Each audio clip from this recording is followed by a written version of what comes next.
What I want to do today is just show you a different perspective, okay? We've been doing a lot of research for the last 2 years. We've been looking at something that's called the Freeman a position, if you like. And we've been looking at a number of different ways, and a lot of people have brought a lot of information over the last 2 years to this. It's basically a website, would you believe? That's what it is. Well, they brought me basically information that I've deciphered and decided to not accept the normal view of things. I've decided to question, and question in depth. And this is what you're about to see. As you see this at the moment, this is probably how you would see our country. Actually, I'm going to walk around here because it's easier. So as you would see our country, you would see there's a parliament, and then people in that parliament are meant to represent you because you elect them to do that. That's what you believe. You believe in politics. A lot of people believe in politics. You believe that the political parties are elected in power to serve you, to make sure that everything in your country runs right, to make sure you're looked after. You believe that Acts of Parliament, statutes are laws, and you have to abide by these laws. That these laws are statutory instruments, this is how they're enacted. And they're laws as well that you have to abide by. You believe it, most people believe in the word of constitution, a constitutional set of laws made up of statutes. And people say to me, society's broken. Well, what I'm going to tell you today is it's not broken. It works exactly the way it was planned to work. Because this goes back hundreds of years. This is not something that's new. And there's courts of justice. How many people in this room have suffered at the hands of the courts of justice where injustice is actually happening? What I'm going to tell you today is that the members of Parliament are actually directors of a corporation. That is what you're elected. And because you're only electing directors of a corporation, nothing will ever change. It will go in the same direction forever. Because politics is not what you think it is. The members of Parliament. Anybody seen this before? This is Dun & Bradstreet. Do you know what Dun & Bradstreet is? Right.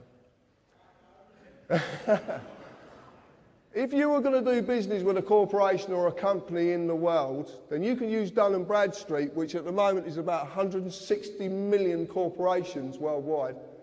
You can use these to find out if that corporation does good business. Does it have any debts? Has it got any county court judgments against it? So what this is a register of corporations, of companies. And the members of Parliament are a company. Gordon Brown is a company. David Cameron is a company. And this one I like. The Labour Party trade as Alistair Darling MP. It's their trading name. It's just there. The reason they trade with Alistair Darling MP is because Alistair Darling is a diplomat. There's about 3 of them. If they trade in his name, that trading name has diplomatic status.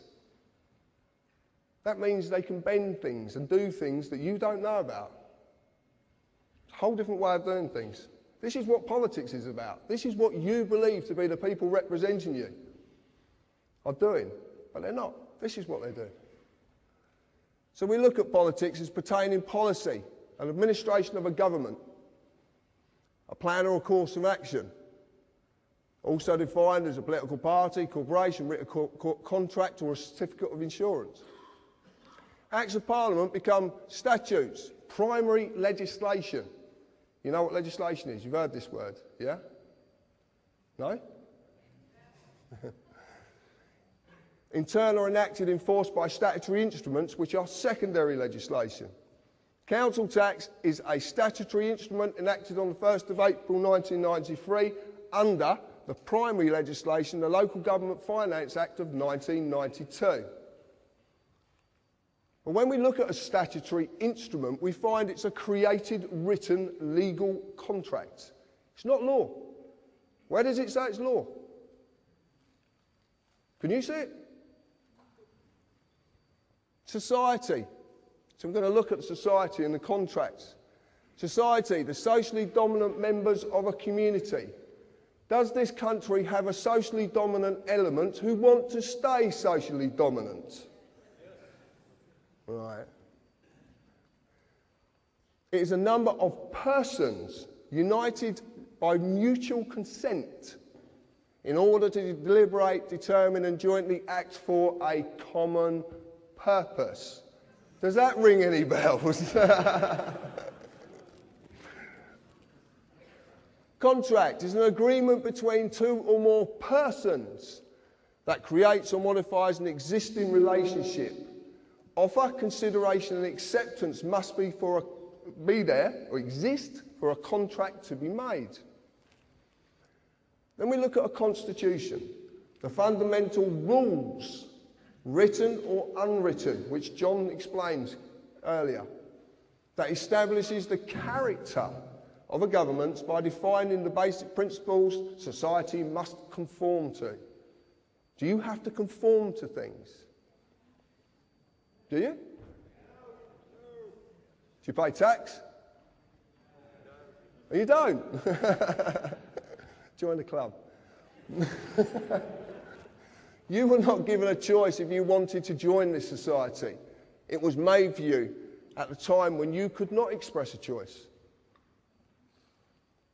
So when we look at the word statute, I know I like this one, a legislative rule of society given the force of law by the consent of the governed. And I ask you, please, if you could explain to me where in that definition taken from Black's Law Dictionary that says that statute is law.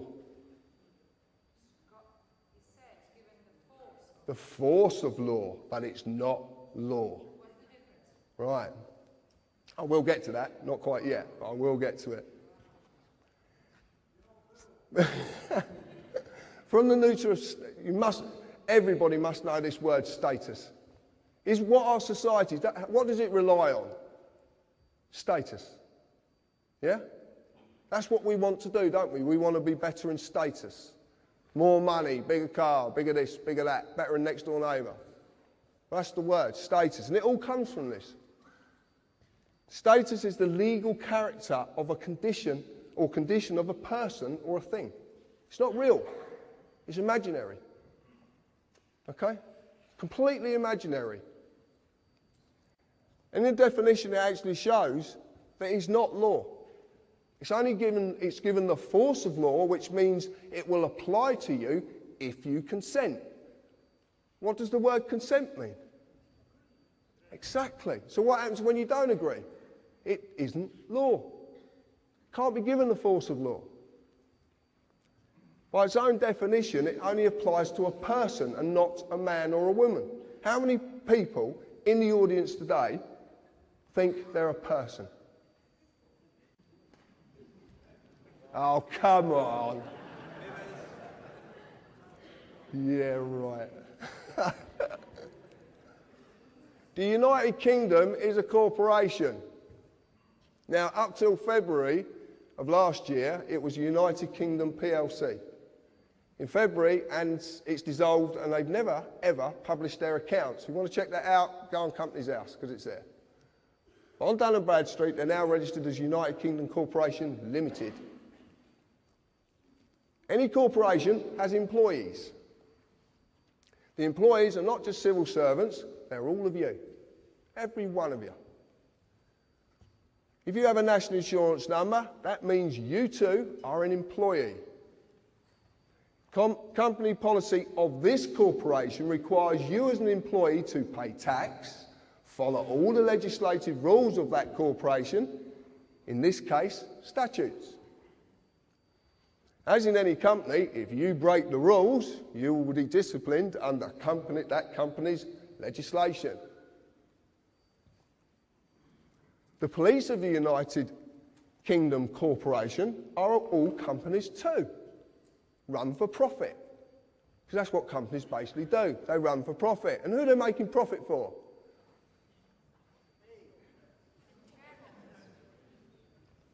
Directors, shareholders, they all want a profit. And where does that profit come from?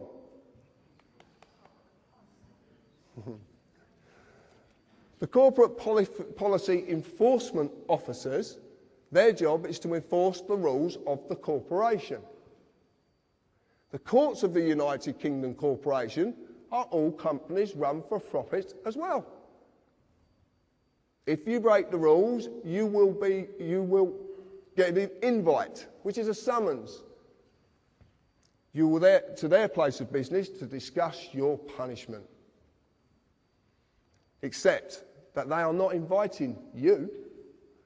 You just think they are.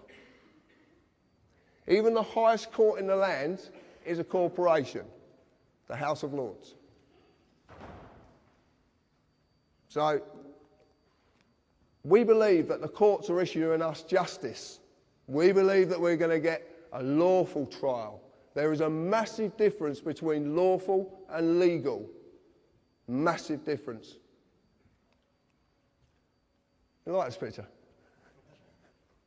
This is very, very important. I want to explain something. During my life growing up, I am a fully fledged carpenter as well. And that's all I do. I'm just a working class man. All through my life, I was a bit of a bugger when I was young, to say the least. And there was a policeman called Mick Reed, who was a very dear friend of mine, who helped me incredibly when I was young. Because when I was growing up, I didn't fit into anything. I didn't fit into any group, or I didn't fit a slot. I always questioned everything. And I questioned discipline. I questioned authority, if I thought it was wrong. And I suffered for it as well, many, many times. But Mick showed me that there is what a real policeman's about. And this is where this comes from. This is where I understand this now. A policeman, a human being, his duty under common law of this land is to serve and protect every individual in this land. You've heard Albert say this today. That is his duty. That is what he does his job for, to serve and protect and never, ever delay right or justice to any individual in this land. That's their job. They must uphold the common law. But they have a fiction attached to them called a police officer. Now, if you look at the word officer, it comes from the corporate world. What's a CEO? Chief Executive Officer. It's all officers. They're unbelievable. This man on my right is who enforces statutes on you. This man protects you. But the trouble is, the boys in blue, who I've got all the admiration in the world for, because I've got a lot of friends in the police force, don't know the difference. They don't know the difference anymore. And some of them didn't know the difference in the first place, because they're being told wrong. They're not being told about this bit, they're only being told about this bit. And funny enough, I had a conversation with Albert the other day, and he was telling me some things that are going on in the police force regarding their training at the moment. And all of them are being trained to be this. Okay?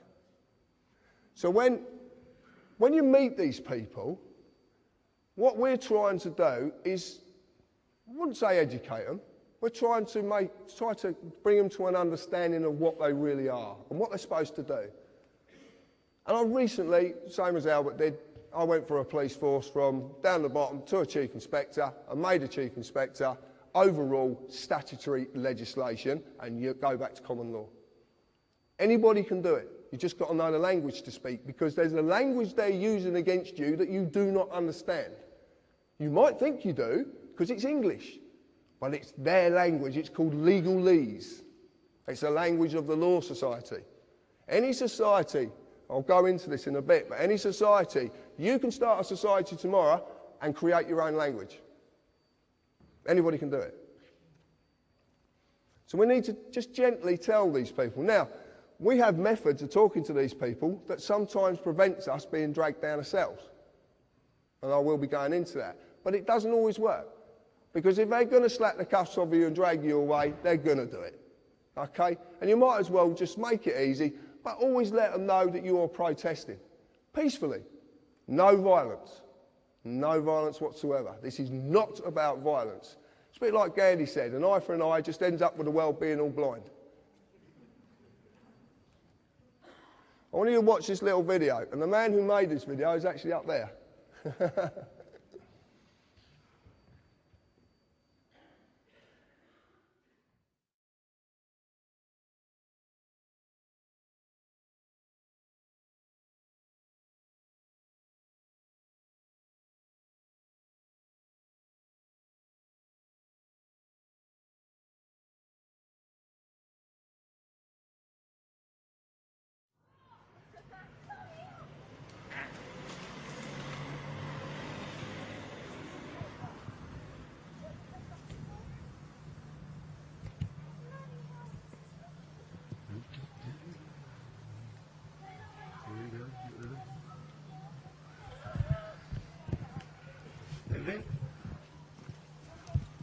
Put the camera down for Can I us, help mate. you? What? Can I help you? Put the camera down for us. What's what? Whoa. I'm in my own garden here, mate. Okay. What, Is you there come an offence bursting for you down? filming the police? It's not an offence at all. It is, sir. No, it's not an offence at all. No, I'm a filmmaker, mate. I know the laws. I've been doing this for years, mate. I film the police all the time. It's not an offence. Okay. We're telling you. that it's What an section is it an offence under? Okay. It's an offence, sir. What section is it an offence under? I'll find out for you. If you can switch the camera off. No, I can't switch my camera off. It gets better. I promise you it gets better. If you can't read it, I will explain it after. I'm not doing nothing wrong. I'm in my own garden. You've come round our path. I do this all the time, mate. Get this in as well. Get the mobile phone, the solicitor. Mate, this is a free country. You're entitled by law, yeah? Sarge, just quickly, we've just done a stop check on Belshire Farm. There's a gentleman here that's filming us. Yeah, he's in his own garden, minding his own business, and the police have just come over here intruding on my privacy, my liberty, my freedom. It's not illegal. I do this all the time. I film the police all the time down here. I film the inspector at the meetings, mate. I think you've got it wrong. What's your name? Sorry, sir.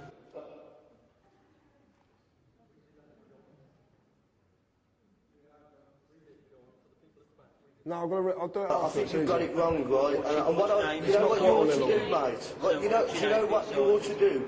If you don't like me filming you, you do what I do. You go to see the MPs, yeah, and get them to bring it up in Parliament so they can change the laws. But don't come and harassing me over it. Sorry, sir. It doesn't matter who I am, mate, you know. You're number 58. You know. I'm not doing anything wrong at all, mate.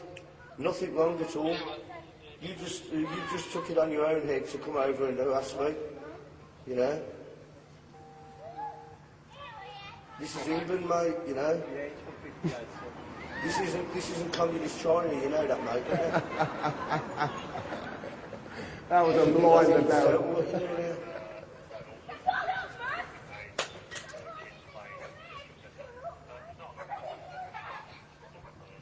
Yeah, it's not an offence, mate, see. We can walk it down better than your ears. I said my camera would pick it up better than his ears. Pick what up? It doesn't matter. What do you mean, pick what up? It doesn't matter. You're just trying to make an issue here and I'm not biting for you.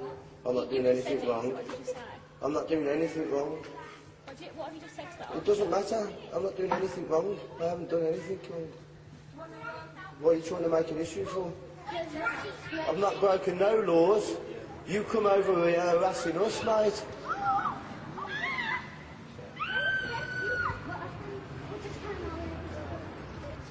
Thank you. Have a nice day.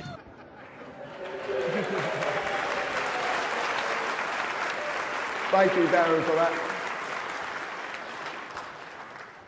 Just as this plays out, I'll explain what actually went on there. Actually, I'll get this to stop.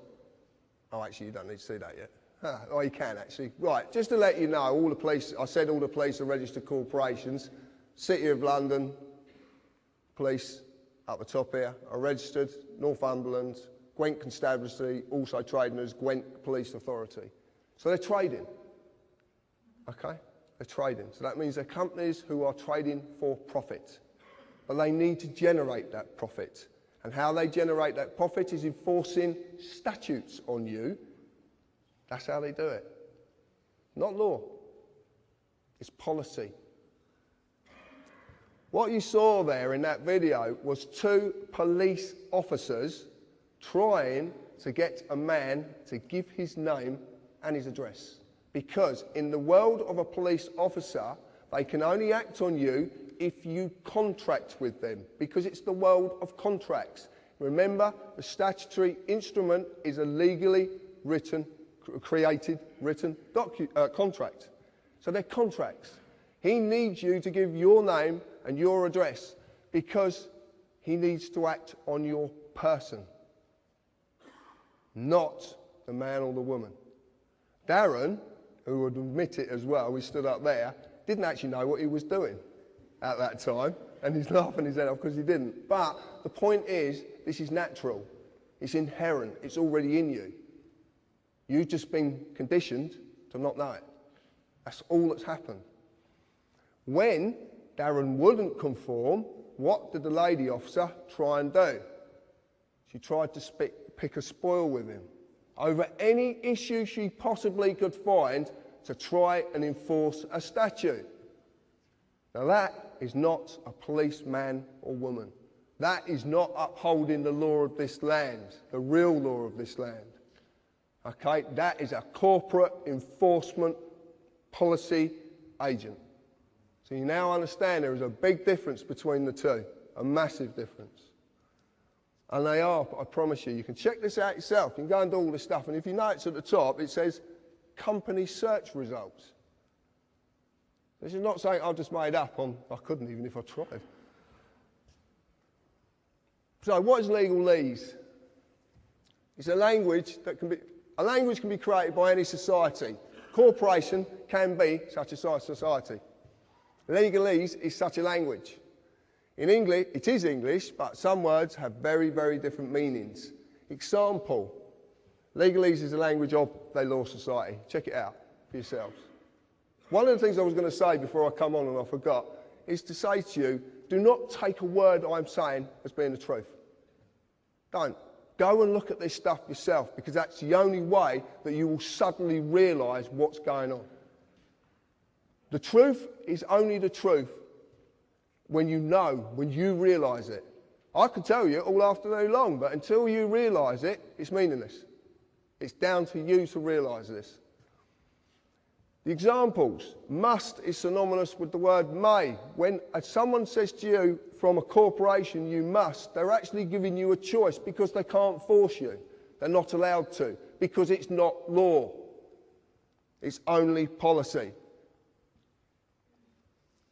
Summons is synonymous with invitation. When you get a summons from a court of supposedly law, you actually are being invited to a corporate place of business to discuss how much money you're going to give that corporate place of business. And you won't get named for it either. Understand is synonymous with stand under. If I say to you, do you understand? And you say yes, that means you stand under me, which means you've given me authority over you. It's as simple as that. It's so simple. But this is a language you don't know. You don't know you've been spoken to by this language. Ministry of Justice, also traded as every magistrate's court in this land. The High Court of Judicia. All of them, every single one, is a corporation running for profit. Know who you are. If you go to court, which I've had a few accountants with, to say the least, it's a corporate place of business. And they will immediately ask you for your name. Okay? Your name. They will even presume to know who you are. And they will ask you as such. They would say to me, Mr. Harris. Mr. is the title of something with legal personality, status. I was named by my parents, but I wasn't called Mr. John Harris. Well, I don't think so. If I reply yes, guess what I've agreed to represent? A man cannot be acted upon by statutes. nor can a woman, a human being, a living soul. These only apply to the fictional entity which is the legal personality, i.e. Mr. John Harris in full caps or Mr. J. Harris. Every title in this land is a fiction. If you're Lord whatever, it's fiction. Every title is a fiction because it doesn't apply to a human being. It's the legal status. Remember the word status? It comes into everything. Do you like the pictures? Photocopied as well. Right. It's the easiest way of doing it because I wanted a cardboard cutout so I can say, look, this is the fiction and this is the living soul, because it's hard for you to grasp that you're two people. You just don't know you are. That's really, really hard to grasp. Natural law and common law applies to me. Okay? Inherent law. You don't need him to be told it. You know what's right or wrong. Do you not? You know, don't you? It's inherent. It's just there. Commercial policy, civil policy and political policy applies to the fiction, but they need that to represent it, because that doesn't exist. In the real world, there's an easy way of breaking this down. If you look at a company exists because a piece of paper says it's a company. But it's not real, is it? It's not in the real world. It's just a piece of paper that says this is a company. Common law v. statute, rules and policy. I like this. The only basic principles that any people of any nation need to adhere to are those of natural law, which are mirrored in common law. Never harm or cause loss. It covers every eventuality. There is nothing it doesn't cover. Nothing. Common law applies to a man or a woman, a living soul. Statute rules apply to the person only when the man or woman consents to represent the person. Consent can be given in inaction or action. And I'll explain that in a little bit. Within statute rules, you will just receive a summary judgment. That's what you get in the courts of law, or supposedly. But it's called summary judgment. And what summary judgment is, it doesn't matter if whatever court you go into, as long as that court's going to make money from someone, because that's all it's about. And there's a reason they want to extract that revenue from you. There is such a reason. You break the rules of the contract and you lose. It's as simple as that. You are a man or a woman, you have a person. My name is John Harris, or John, or my wife calls me lots of other names, but there you go. I shan't discuss them. I exist naturally. Okay? I'm here. I'm real. I was created by divine, whatever you want to call it. I don't want to get into any of this sort of, I don't know what it is, so I just say divine. It's the easiest way. But I was created. I'm subject to common law jurisdiction. Do we know what jurisdiction means? Well, jurisdiction basically means juris is of law, and diction means the use of words in any way you want to use them, basically. I must never harm another or cause another loss, any form of loss. I'm free and unlimited ability to contract and settle debt in private and under commercial law. I can basically do as I please as long as I abide by these principles. My person that's attached to me is Mr. J. Harris, who's a fictional entity created by the government. Subject to civil policy jurisdiction, must fulfil all duties given to and governed by corporate policy, tax, etc., under statute. Does business in the public sector, or I don't. So what is a person? Okay. They're inviting a person created by the United Kingdom Corporation. They created something when you were born. You just didn't know because you couldn't know. Your parents didn't know and their parents before them didn't know. Because it's been hidden from you. Because it's too simple. That's the point. Our world is so bloody complicated.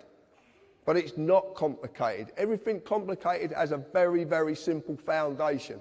Everything. I'm just simple. I just look at things simply. Your person was created when your birth was registered and evidenced by your birth certificate. Man created government, which in turn created persons. Your person is not you. It is a legal fiction which you are falsely identifying with because you've been deceived. Massively. You don't get to say what its rights and duties are. The United Kingdom Corporation does. Like I said, you've been misled and you've been deceived. Let's define the word person. Includes natural person, firm, co-partnership, association, limited liability, company or corporation, legal personality. Well, I've got a problem with this. First off, the first one we had was how can you define person with exactly the same word because you're failing to define anything? And this is in Black's Law Dictionary, 8. If you look at person in Black's Law Dictionary 3, you'll see it's a fiction. Actually says it, it's a fiction. Because it's not real. It's not real.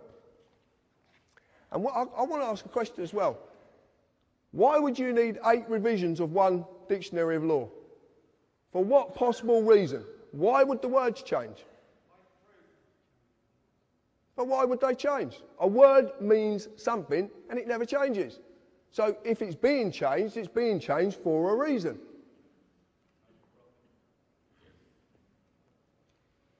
The creation of the person. When you were born, your mother, father, submitted a birth certificate registration application form.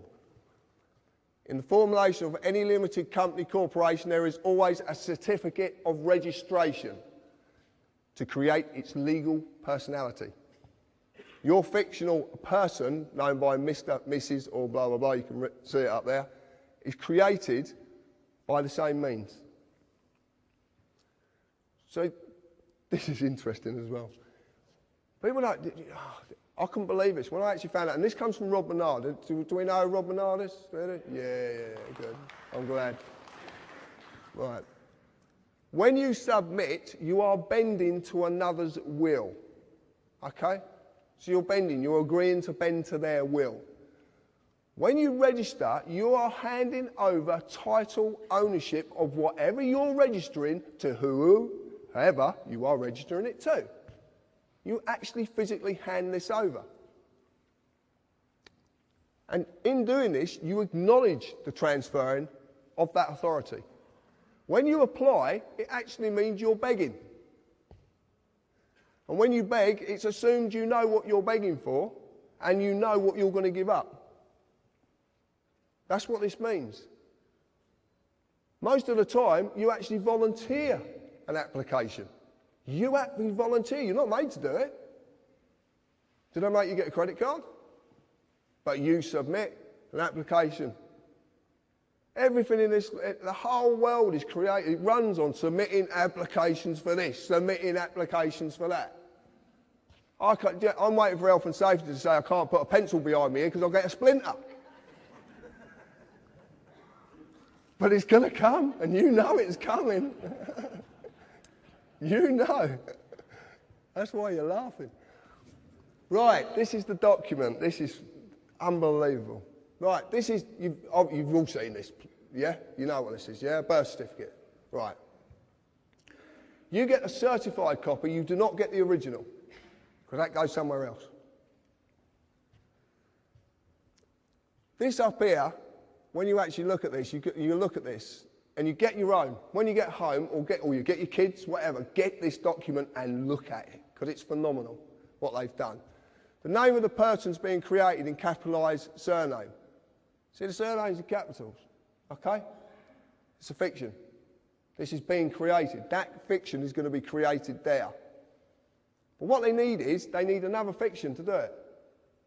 They have to have a fiction there to do this, who is the informant. You actually inform on your own children. Do you know that? You inform on them. It's brilliant, isn't it? Eh? And your qualification is, you're one of their parents. Mad. And it's capitalised, it's all capitalised. And it is absolutely true. Look at your birth certificate, informant, the qualification needed, and it will say needed, and you inform because you are the father or the mother. What you don't know is that at the bottom there is a declaration. Now, a declaration is in common law. A declaration is a sworn oath of a man or a woman. And there's a reason that's on the bottom. Because without that man or woman being present, the fictitious mother or father isn't present. Now you're seeing that the person is attached to the human being. But to do this, they need the human being to be there. That's why there's a declaration at the bottom of it. And this, it says it quite simply. You have to be present to represent the person needed to create the new person's legal personality. I know it's a tongue, believe me, it's mind-boggling, but it really is. This is what we found. And it all makes sense. That's the point. This is what I want to tell you about it. And then you register it to a corporation. The General Register Office. Get your birth certificate and lift it up and you'll see GRO. It's the General Register Office. That's who you're registering it to. Registration and your children. And this is not funny. This is really, really true. Okay? To this day, registration still means the same thing. You hand over or you transfer the legal title to the body you have registered it with. As you have seen, the worst possible way this has been done is by the birth certificate. It's been abused. A simple show of this is do you have to mandatory school your children? Well, you do. And can you take them on holiday when you want to? No. Because what happens when you take them out at term time? I know people have received £100 fines for taking their kids out at term time, taking them on holiday. And they have to be vaccinated. The thing is, it's their property. You signed over title ownership of that child to the government when you registered it. You've got no claim to your children whatsoever. You just don't know it because you've been duped. If you want proof of it, the social services. What happens when you don't look after their property or they pertain you're not looking after their property properly? Linda Lewis, Baby P. What happens? They take the child away. And not all children are taken away because the child is in danger. Do not believe that for a second. Do not believe the propaganda because it's not true. And my friend down there, Mr. Gerrish, can prove this many, many times. What you'll notice is it says Social Services PLC because it is a PLC. And a PLC is a publicly limited company that has shareholders. And shareholders need profits. And where do they get profit from? Stealing children.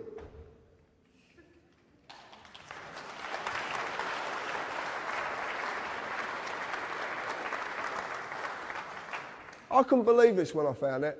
I was stunned. Brian's been telling me this for 18 months. And I couldn't believe it because I couldn't see any facts, and I only deal with facts. I deal with black and white, right or wrong. There's no in-betweens. Something's right or it's wrong. And this is fact, and it makes sense. I want to prove it as well. Consider this. Could the government lawfully take your car and crush it if you owned it? Right. When you register your vehicle, you hand over the ownership, title ownership of that vehicle to the government. You get a V5 document, and it's the registered keeper. Look on anyone, registered keeper. If you look on the advert that's on the telly, and they crush the car in front of the couple, just come back from wherever they come back, and the car crashes up in front of them, the voice says, we have a legal right to do this. But it doesn't say, we have a lawful right to do this. Because they haven't got a lawful right to do it. They've just duped you into giving your property to them so they can crush it when you don't put bloody tax on it. Incredible, incredible. Basically, as well, when you do this, when you register it, as stated, because it is stated, you agree to abide by their rules. MOT certificate, road tax, and the fuel levy tax as well. You agree to this. This is what you agree to because it's part of the deal. And then you register it to another corporation. Please remember this. Please remember this in future. When you register something, anything, you give up ownership of it. Your house, your car, your children, whatever it is, you give up ownership of it. I know you shouldn't own your children, and you don't, but your children are your children. And no one has the right to take that child away from you. No one. You get a certificate of title, and it's worthless. It's not worth the paper it's written on. Fixed penalty notices. So why are there so many fixed penalty notices? You get a fine for filling your bin up too much, or putting it out on the wrong day, or sticking it in the wrong position. Speed cameras, sworn documents. Well, what are these notices in the real world? They've been issued by corporations. And the corporations are dreaming up more and more reasons for penalising you. Penalised by the way of forfeit. Something surrendered subject to surrender as punishment for a breach of contract. These are called adhesion contracts.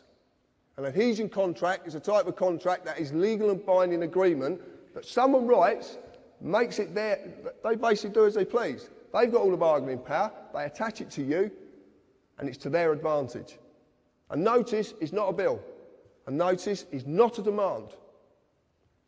If you went to a restaurant and the waiter come up and said, that's £60 for your meal and I serve you notice, what would you do? Pay or ask for a bill? Well, you'd pay then, obviously. You ask for a bill. Have you ever thought about actually asking the council, can I have a bill, please, for my council tax? Because you've never actually sent me one. This is simply a tool of revenue collection. And the true reason this is being forced upon you is because your person is simply to maintain the illusion that they have control over your life, your fortune, and your freedom. Because your fear and their ability to take from you something you deem to be valuable. And that is money. Yeah? Do we all believe money is valuable? We all use it every day, don't we? Yeah? And we all believe it's got some worth. These pieces of papers and coin has some worth. Because you can take it somewhere and someone will give you services for it. I shouldn't have said it that way, should I? You can buy things for it or you can trade it whatever. You believe it's valuable. But have you ever asked yourself this? Have you ever asked this? One, it's all in capitals, so it's again the fictional world, but have you ever asked? £20 of what?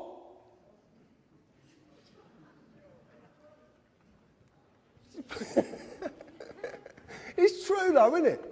Of what? Go and ask the Bank of England, you'll get kicked out. It happened to a friend of mine. Serious. This is the real truth. You're the currency, not money. You are. Because without you, this country grinds to a halt. Because the principal workforce of any machine or any corporation or any company are slaves. And they have to give you something to believe in so you will do that work and you will not question. And to make it valuable, they're going to stiff you with as many fines that I'll make believe to make you give over that worthless piece of paper to another corporation just so you believe it's real.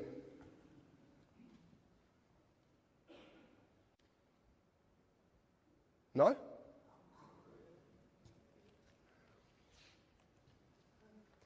This is what I entered into. Some of you might know what I'd done.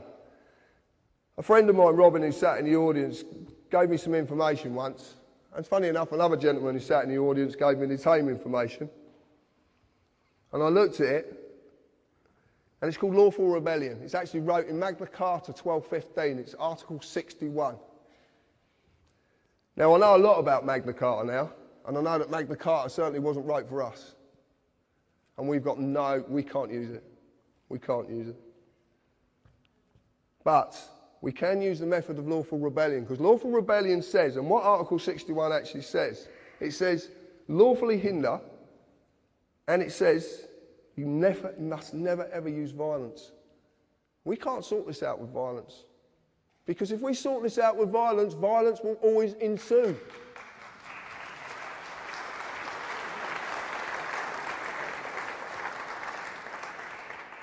We have to do this peacefully. And the way we do it peacefully is learning the rules of the game. So when these people come to us, not only, you've got to understand this, there's people out there who are working in all walks of these corporations who know there's something very wrong. They don't know what it is. They're trying to do something about it. And they can't do something about it until they have the knowledge to be able to do something. And we need to give these people that knowledge. Every single time you write to the tax office and you tell them, I'm not paying because, what do you want me to pay with? What's it worth? Ask the tax office what they want you to pay. And say to them, what's it worth? You want me to give you a worthless piece of paper? The tax office, these people need to be educated. They need to learn this. The police, the courts, the judges, the politicians. There's politicians down there who don't even know about this. So what we do is, whenever you're stopped by one of these individuals, ask them this: am I obliged to ask you your questions? Because they won't know what the word obliged means. They won't know what it means. And it's a choice. It's a choice.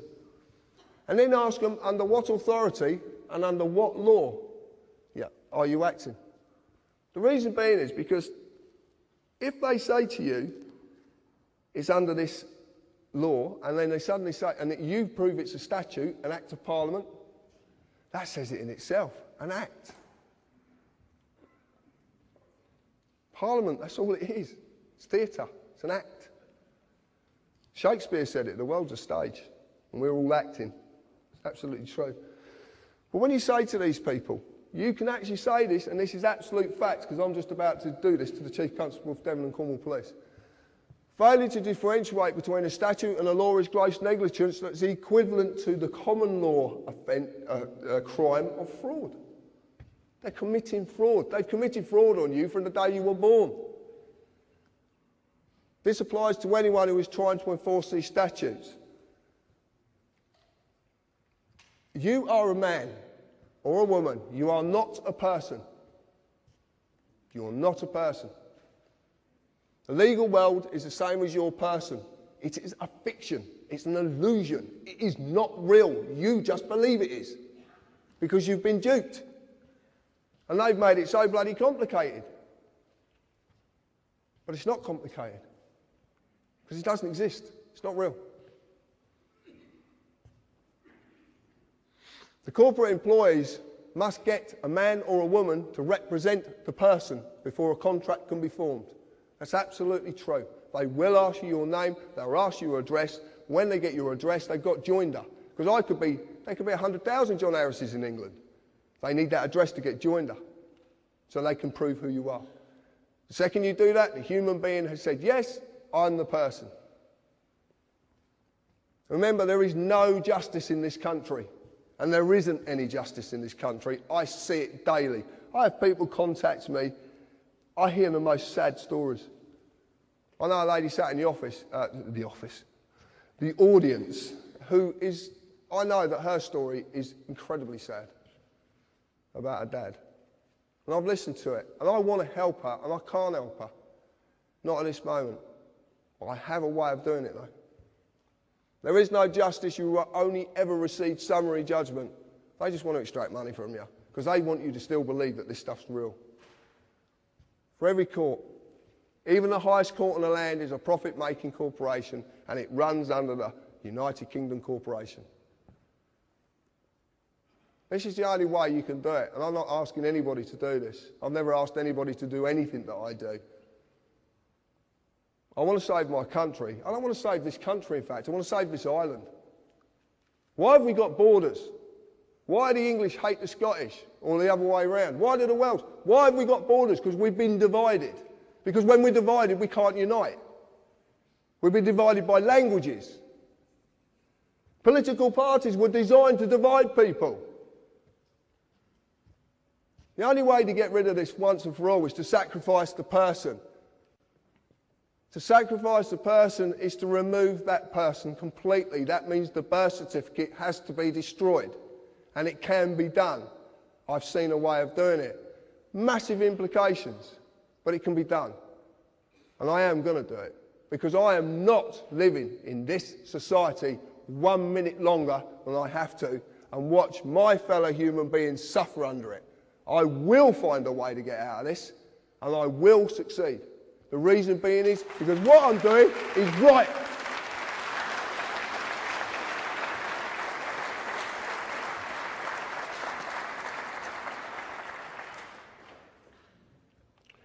It breaks my heart. I could wait for the world.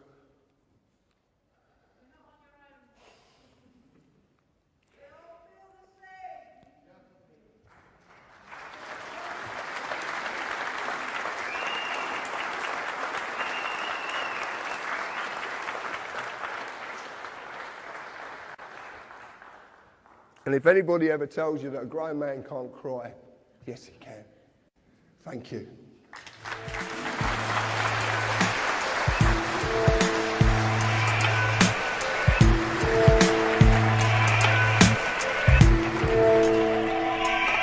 It's just some of the things you said, keep going round inside my head. I'm gonna save my soul before things get impossible.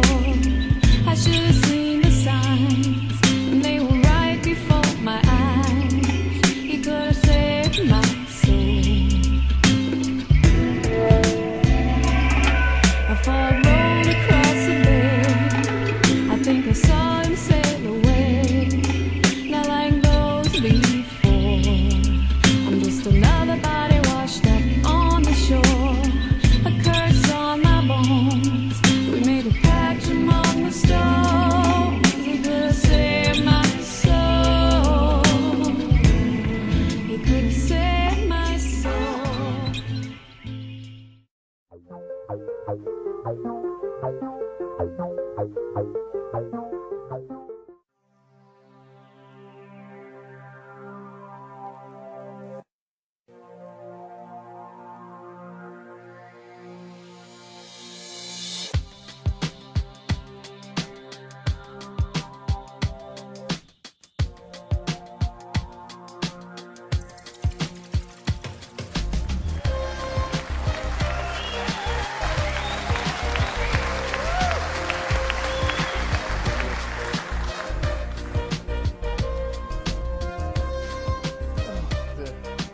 Thank you very much. Right, what do I say? I don't know if some of you saw me when I spoke at Stoke. I spoke about things that, you know, sort of we've got this corporate governance, and a lot of things didn't seem to add up. And I couldn't understand why everything seemed to be becoming a company or a corporation. Well, now I can explain it, because the nice thing about what I do and the people that surround me is that everyone who comes to me gives me a little snippet of information. It doesn't matter who you are or what you're talking about. And that's why I'm going to ask you today to listen to what people say. It doesn't matter what they're talking about, whether you agree with it, listen, because this is about communication. That's what a community is about. It's about communicating with each other. And that's the only reason I'm stood here today. I haven't got a clue why I'm stood here, and I don't know why you've come, but it's just the way things work out. So, just accept that fact and crack on. Right. You probably, a lot of you know that we've got a little website called TPUC. I am a carpenter by trade, and I still am a carpenter. I was down recently for a doctor friend laying a bamboo floor, so I still do the job. I have to live. I started this website, and I didn't really know why I started it. But an amazing amount of information came to me that I didn't really understand. and some of it I still don't understand. And I started to look at it, and there was a jigsaw puzzle unfolding in front of me, and pieces were slotting in, and this is the presentation you're going to see. So I want to ask you some very simple questions. And before I start, I want to say that Albert and John are good friends, and I do not disrespect them in any way. I just come from a slightly different perspective. That's all. Okay, so what they've said is very valuable, and I'm not going to diss their information, but I just want to give you another way to look at life as we know it. And the top one says very simply, do you believe that Parliament is elected to represent you and your wishes? Right, okay. I love this. I love it. So, right. Do you really know what politics are about? Do we really understand this word politics? Okay. Some do, some don't. Do you know what Acts of Parliament and statutory instruments actually are? Yeah? So we understand what these things are, and we have to live by these things. Right. If anybody has seen a presentation that I've done before, and I've done a few around the country, I know you're going to have a lot of these answers, but obviously there's a lot of people who don't. So for the benefit of them, if we could kind of allow it to just evolve as it will do. Do you know what a constitution really is? And the clue is in the first three letters, con. That's a clue. Like I said, I'm not ridiculing anybody else's stuff. I'm just giving you my perspective of things. I suppose that's what it really is. Do you know what the United Kingdom really is? Do you know what it is? Well, a lot of people say, you know, a lot of people have got this image of what the United Kingdom really is, and it's far from united. That's one thing I will say. Far from united. You live in a society. Can you name it? Oh yeah, you've seen it before. I normally say something very different, but there's a lot of people here, and I'm going to curb my language today. Well, I'll try my best. If you don't like swearing and you are adverse to the odd swear word, then I'll tell you when to cover your ears. Now. No one did it. Right. Are the police doing their job properly? And it's a shame, because I met two CID officers yesterday who were very, very pleasant indeed. Maybe they were pleasant because they realised I knew the game, but it was an interesting conversation. Do you believe we have courts of justice? No. And this is the last one that a lot of people stumble on. Do you believe you're a person? That's really good. That's really good. That's the key to this. That's why it's underlined. This is the key. The word person, persona, the character, the mask. This is the key to everything. And a lot of people do believe they are a person. And it's said, you know, I ring people up and the answer phone says, the person you're trying to contact is not here at the moment. I'm not trying to contact a person, I'm trying to contact a human being, or a man or a woman. But, you know, there you go. Members of Parliament. A good friend of mine, that some of you might know as the anti-terrorist, thank you, he deserves everything, yeah. He told us a little while ago that the members of Parliament were actually a company. Now, I broke the words up because Parliament actually means two words, which is talk and lies. It's talk in French and Latin for lies. So it's talk lies, acts of talking lies. But he said they're a company. So I don't really believe anything that people tell me, so I look for this information. And what I want to tell you today is not to believe a word I'm saying. And if you really do, if you class me in the so-called society we live in, I'm a tattooed carpenter with a Cockney accent. You know, would you believe me? Right. So look for this stuff yourself. Everything you're going to see today is factual. Absolutely factual. You can go and find this, bar one little bit that I'll explain later. So they're the directors of a company, and they've got this company number. It's that UC number there. That's their actual number, their company number. And because they are a company, and they it literally is orchestrated. They will keep going in the same direction. It will never ever change. It's never changed and it never will change because it is orchestrated. A lot of people don't know that Tony Blair, Margaret Thatcher and John Major have something very, very significant in common, bar being Prime Ministers. And that is their cousins. And no one seems to know this. If you want to see this, go and get a copy of Kids' Trivial Pursuit, because it's one of the questions. There's little snippets everywhere. Everywhere. You just got to look. The members of Parliament are not the only government department that are a company, a corporation, and the big question is why, and that's what I'm going to lead you into. I don't know if anybody's seen this, but this is the new Companies House. There's a company called Dewport, and they're based down in Bristol. A good friend of mine, Chris Lees, knows this company very well, and they are the new version of Companies House. As you can see, there's a lot of the UC numbers, but the members of Parliament quite clearly are on there. House of Commons as a company. That's what you go on Companies House to search for, companies. We use another website which we've had a lot of dissing about. A lot of people have attacked me about it because we use Dun & Bradstreet. I want to tell you a little bit about Dun & Bradstreet. Dun & Bradstreet is the leading business world's credit reference agency. It has about 160 million corporations on it worldwide, and you can check out, if you want to do business with these people, you can check them out. You find out if they're creditworthy, if they've got county courts, whatever. Pay the bills in time. And the members of Parliament, again, are found on Dun & Bradstreet. I used to show Gordon Brown and David Cameron as being companies, but this is the most interesting one. This is Alistair Darling, MP, who happens to be a diplomat. Now, Alistair Darling MP is a trading name of the Labour Party.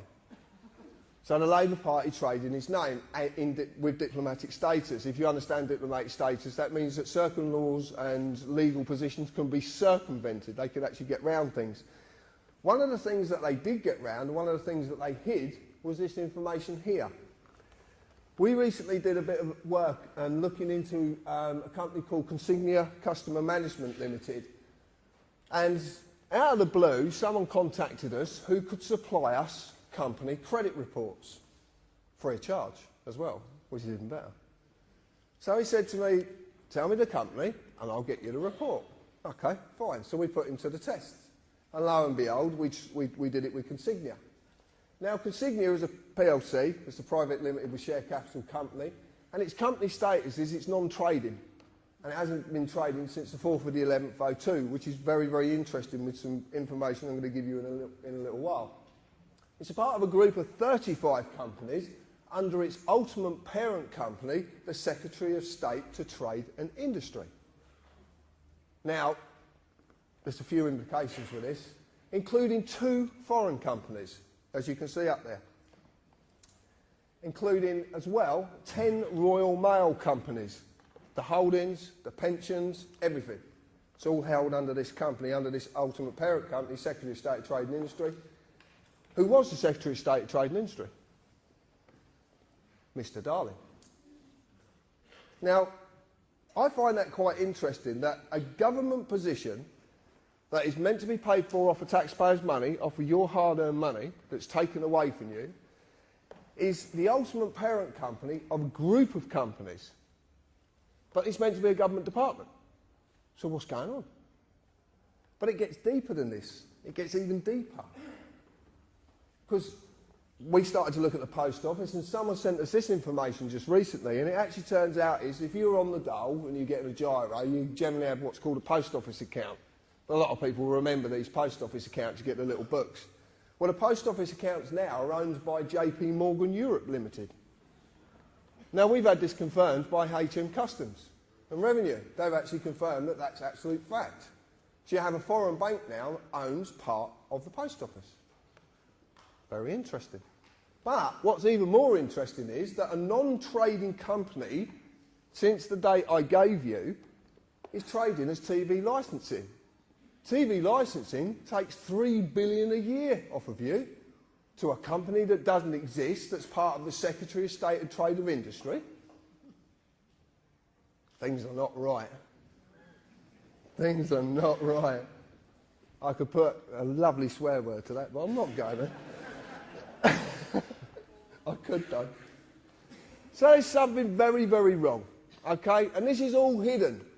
You wouldn't know about this unless someone like me comes along and says, oh, did you know this?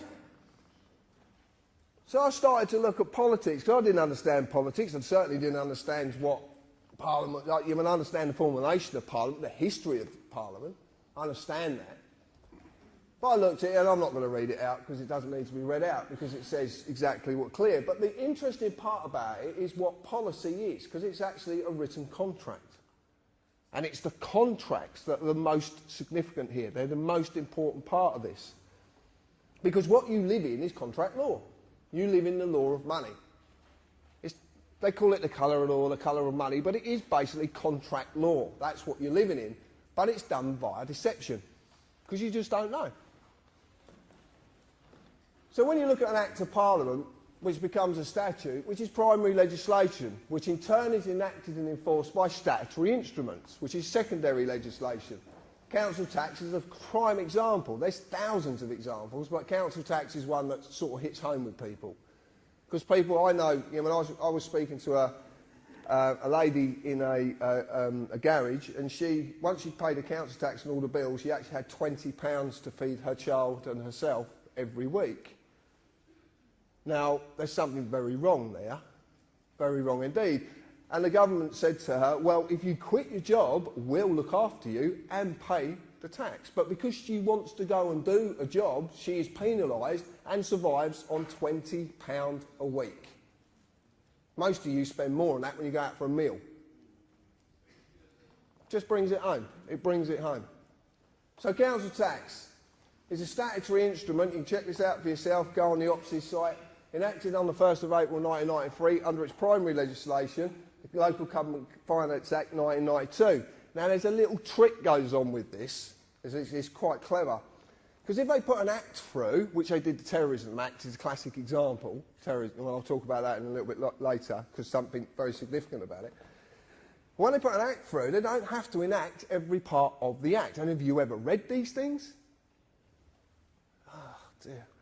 They're mind-boggling, absolutely. But they don't have to enact it. What they do is they sneak in a statutory instrument every now and again and enact part of an act. The reason they do this is because once they put the act through, they don't have to put it back through Parliament. It can just be enacted under a statutory instrument. So what you live under mostly is statutory instruments, but you just don't know what they are. Because in all the definitions I could find, and I've searched everywhere to find this because I want to prove myself wrong, because that's the easiest, but it is a created, written, legal contract. It's contract. That's the point. I'd like you to remember that because it's going to come back a little bit later on. So I looked at this so-called society that we live in.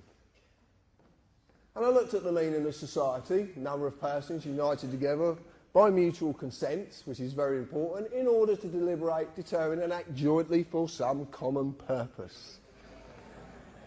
My friend Mr. Gerrish, wherever he is, will be enlightening you on this later.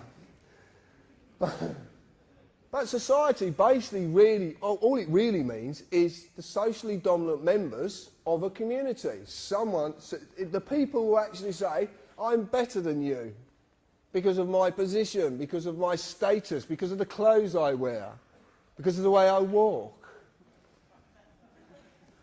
Unbelievable. They really do believe it. I remember watching, me and my partner Hev were watching, what were we watching? Some Parliament thing, which was quite hilarious, because it's just like going to the theatre. We were watching it, and Hazel Blears was in the panel afterwards, and she said, I've got a lot of respect for the ordinary people. And I piped up, I'm about to swear, I piped up, who the fuck does she think she is?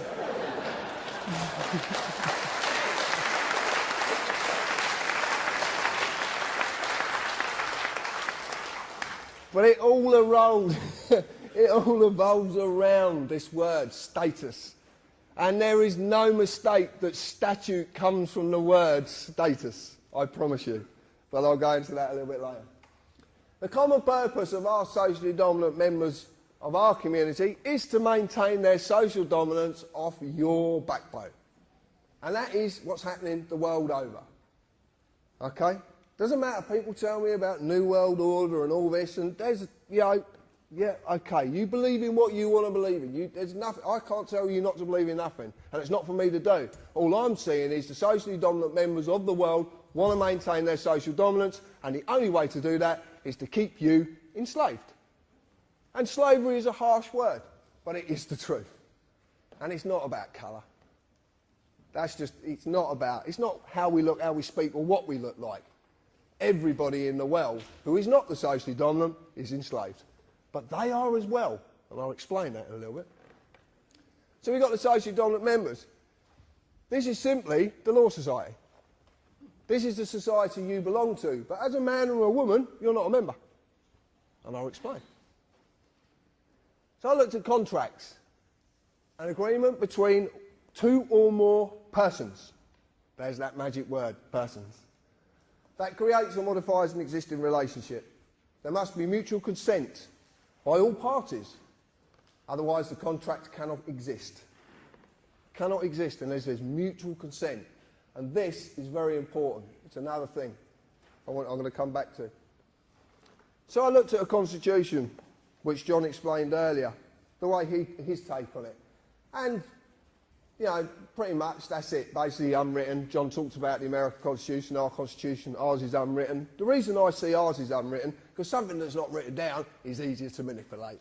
Very simple. Very, very simple indeed. But see, the point is, a man or a woman is legally known as a thing. Did you know that? You're a thing. No, you are. You're a thing. That's what you're known as. Things. For nothing of substance, natural, and I presume you're all natural, can exist in the legal industry. The thing has to be given a legal personality. A legal person. A certified name. A man or a woman is not a member of this society. The certified name, the legal personality. The legal person is. This is all that is bound by the rules of this constitution of the Law Society, which is actually Anderson's constitution. Now, if you're into the Ministry of Funny Handshake stuff, have a look at Anderson's constitution. Makes fascinating reading. So what I've decided to do, and there's a lot of help from Richard, who sat in the audience, one of the admin, Hev, my partner, Dan, a lot of people have given us help about this, and the anti-terrorist again. This is actually what an Act of Parliament is defined as, a statute is defined as. And it's quite simple. It's a legislative rule of society given the force of law by the consent of the governed, as of a rule of a corporation. Now, as it says there, by its own definition, it tells you it's not law. It can be given the force of law if you agree. But it doesn't mean it's law, because it says it's not. This comes from the neuter of Latin status, the legal character or condition of a person or thing that is actually a maxim. Do we know what a maxim is? Right, well, a maxim in law is an internationally recognised fact in law that cannot be disputed, rebutted, or even talked about. It is a fact. And maxims are very powerful. There's a lot of them that are good, and there's a lot that are bad. So if you are going to use maxims, just use the good ones. Now, I've been attacked over this so much. The United Kingdom Corporation Limited. Formerly known as United Kingdom PLC, United Kingdom Corporation, and now we believe it to be known, and I will say believe because I can't show you the evidence yet, but we believe it's the UK PLC company. And it's on Dun & Bradstreet. So as far as I'm concerned, it exists. But I've been attacked, oh, you can't take that, it's just a website, blah, blah, blah. Okay, so if it doesn't exist, why is it in the Public Records Office being talked about on at least 3 occasions? Why is it there? If it's something that's complete fabrication, that is not, you know, it's got no tangibility at all, why is it being talked about? And this is in the Public Records Office. Go and look for yourself. You can make an appointment, go down there and look.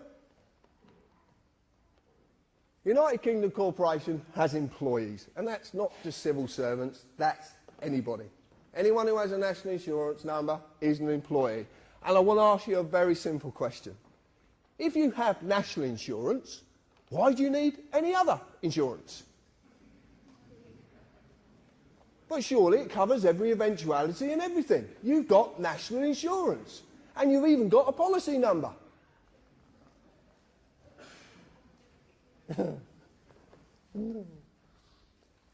Company policy of this corporation required me as an employee, which I was, to pay tax and follow all the legislative rules of that corporation, in this case statutes, acts of parliament. As in any company, if I break the rules, I'll be disciplined under that company's legislation, which I have been many, many times.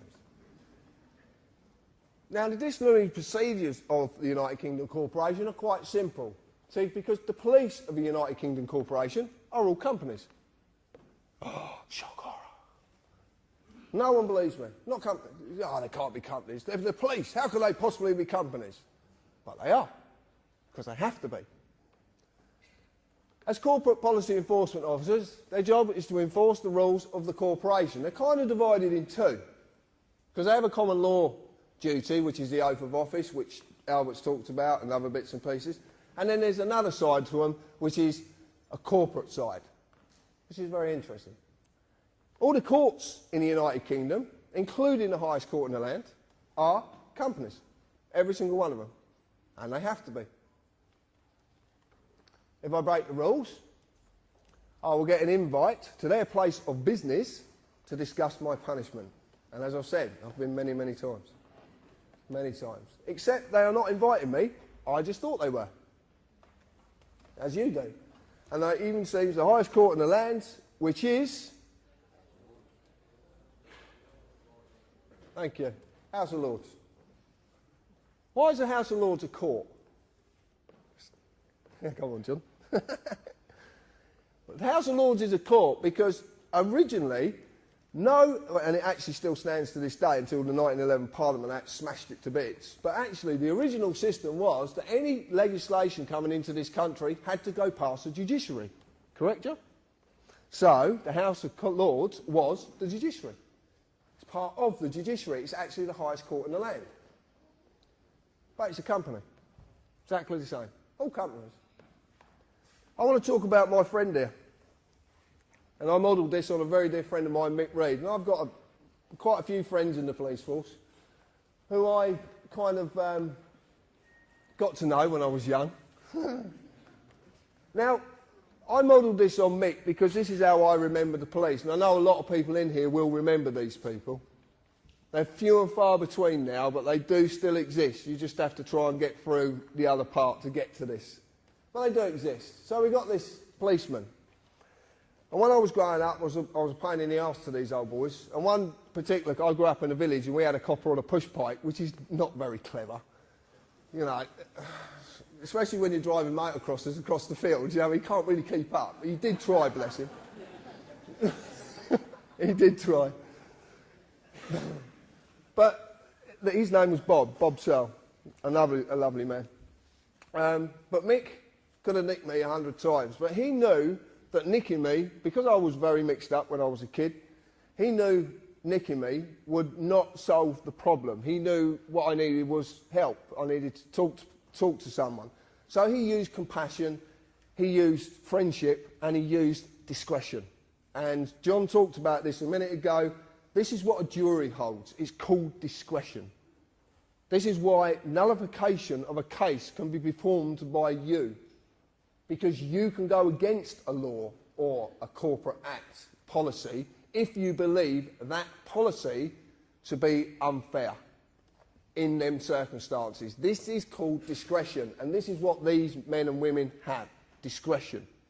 It's a very, very big part.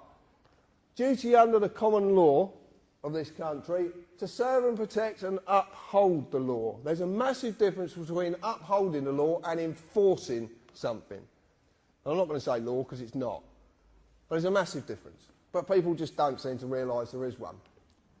And these were there to serve and protect us. Now, I've heard people say, that women have been on the streets and they actually in fear because of a police presence. Now, surely, if their job's to protect us, you'd be all right with the police being about. You'd be quite happy. Oh, the police are there. Fine, I'll just crack on. They're there to protect me. Now, oh no, they might nick me for something. Because we're all in fear. And now, we got better coming. We got better. So we're frightened of these people now. But they're there to serve and protect us. They're there to help us. So, what comes along? The Gestapo. And these are the Gestapo. Yeah, man, they're getting more like cyborg. They have actual cameras on their head. Have you seen the cameras? The cameras, yeah. So, yeah, I mean, they're actually taking films of you while you're talking to them and stuff like that. But these are the Gestapo. They are dressed to intimidate. Some of these people, I believe, if you actually sat them on a chair and asked them to get up, they couldn't get up because of the amount of clobber they've got on. But these are corporate employees. They're revenue collectors. They're there to enforce the acts of Parliament upon you. They're there to enforce contracts. That's all they're there to do. And they do. Every time you get nicked, and I know, when I've been nicked, they always tell you what you've broken. This legislation or this act, blah, blah, blah, blah, blah. They seem to reel it off. It's quite clever how they do it. But it's always an act. But the clue's in the word, act. It's an act. That's why they call it acting. But it gets better. Because now we've got these.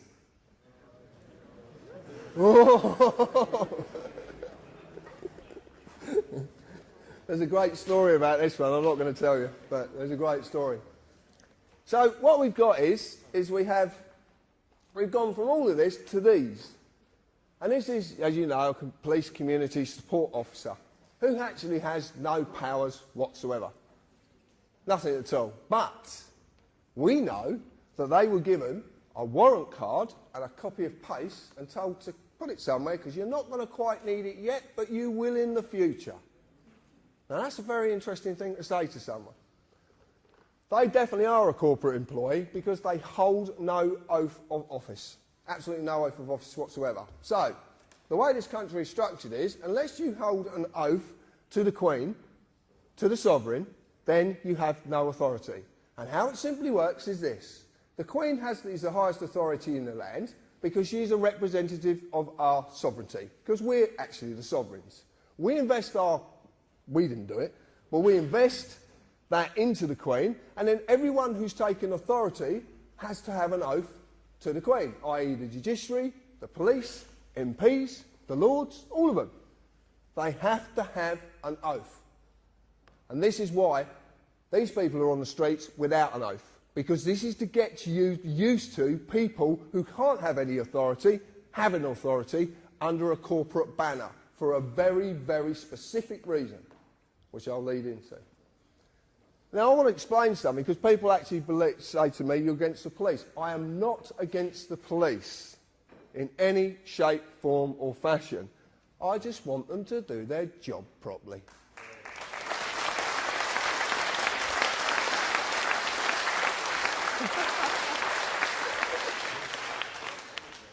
Earthquake's gone. Right, we're okay. So, I've done this, and it's absolutely true. This will make more sense in a little while. There is a massive divide between these two and that. Although these two, well, that one's not. This one, it's not because of the sex as well. But no, because... oh, forget it. You get the idea. I've got a little video I'd like you to watch. Now, a lot of you might have seen this video before. It's by a friend of mine, Darren Pollard. It's fantastic, this video. It really is.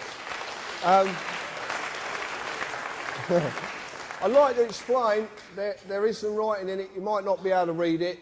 Don't worry, I will explain afterwards. But just have a little look at this. I don't actually know if this is going to work. Oh, it is. Have we got sound, Andrew? It'll come on in a minute, mate. Oops.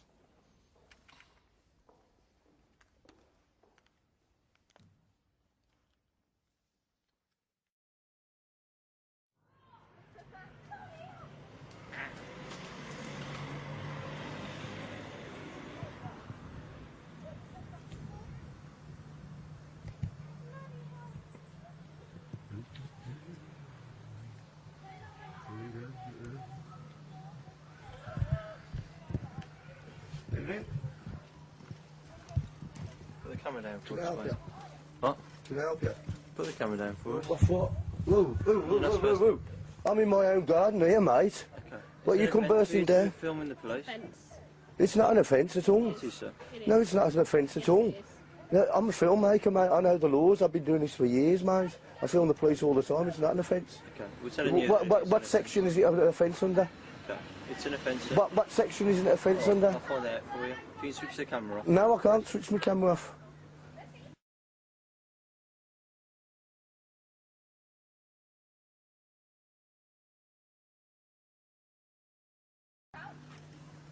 I'm not doing nothing wrong. I'm in my own garden. You've come round our path. I do this all the time, mate. Yeah, if you can. Get this in order as well. Get the mobile phone, the solicitor.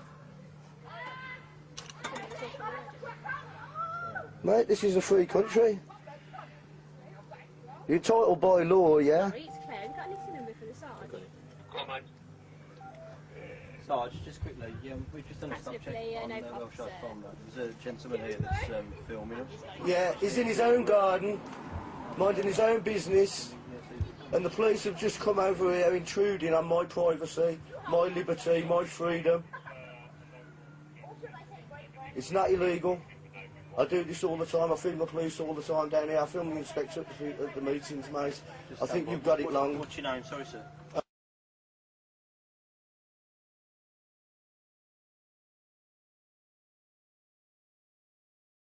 I think you've got it wrong, right? And what you know what you ought to do, mate? Do you know what you ought to do? If you don't like me filming you, you do what I do. You go to see the MPs, yeah, and get them to bring it up in Parliament so they can change the laws. But don't come and harassing me over it. What's your name? Sorry, sir. It doesn't matter who I am, mate, you know. Okay. You're not number 58. You know. I'm not doing anything wrong at all, mate. Nothing wrong at all. You just took it on your own head to come over and harass me, you know. This is England, mate, you know. Yeah, it's from 58, sir. This isn't communist China, you know that, mate, don't you? I think it's terrible what you're doing here.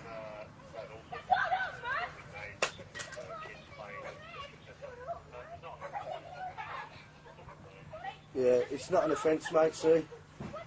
The camera will pick that up better than your ears. Pardon? I said my camera would pick it up better than his ears. Pick what up? It doesn't matter. What do you mean, pick what up? It doesn't matter. You're just trying to make an issue here and I'm not biting for you. I'm not doing anything wrong. What did you say? I'm not doing anything wrong. What have you just said to that? It doesn't matter. I'm not doing anything wrong. I haven't done anything wrong.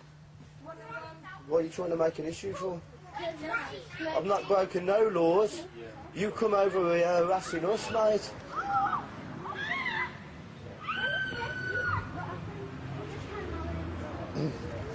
Thank you. Have a nice day.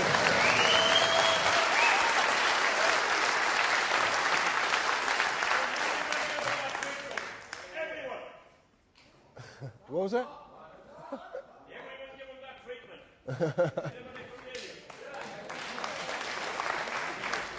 Right. If you don't, if you didn't quite get it, what's actually going on there is the fact that two police officers were trying to enforce something that didn't actually exist. And they had to radio their sergeant to find out if it existed or not. And they were told it didn't exist. So they had to stroll down Darren's path and hold their heads in shame. And I have it on good information that male police officer has been passed down quite a few times and he hides his head. I know Darren doesn't lie, so I've got no reason to disbelieve him. But there's something very key there. And the thing is that when these people actually pull you up, for whatever they do, whatever you've done, or whether you haven't done anything, more to the case, excuse me, that drink's repeating, ask them. Because most of these people, when they're doing what they're doing, they don't actually know what they're doing. That's the point. They make it up as they go along. The classic is now, do you know you can be arrested for answering questions? Actually asking questions. You can be arrested for it. Friends of mine have been arrested for asking questions. And it's called, what's it called? That's the one, yeah. Obstruction of a police officer in his duty. Now I'm going to ask you something. Arresting people is meant to be in the public interest. So who is their duty to? Because if they're arresting people for asking questions, it's certainly not in the public interest. So, they have a duty, but a duty to what? Might be a question you might want to ask them sometime. Another thing is you'll notice as well, when they knew they were losing, the lady officer decided to pick a fight. Over any issues you could really find. Any issue at all. And this is the point. And the classic was said, your name, your address. This is powerful information they need. They need it, and I will explain this in a bit. But Darren did something, and he did something very, very significant in that video. And it's something that a lot of you possibly could have missed. When that officer said to him, "Can you put the camera down?" he said, "No." And did the officer pursue it? No. One of the most powerful words in the world. It's one of the smallest words in our vocabulary and one of the ones we're so frightened to use. Just say it. No. That's what it's all about. It is. Greater Manchester Police, Essex, Kent, Surrey, Dorset, Lincolnshire, Staffordshire, Cleveland, Merseyside, Warwickshire, all companies. City of London, companies. All registered as companies. They are all companies.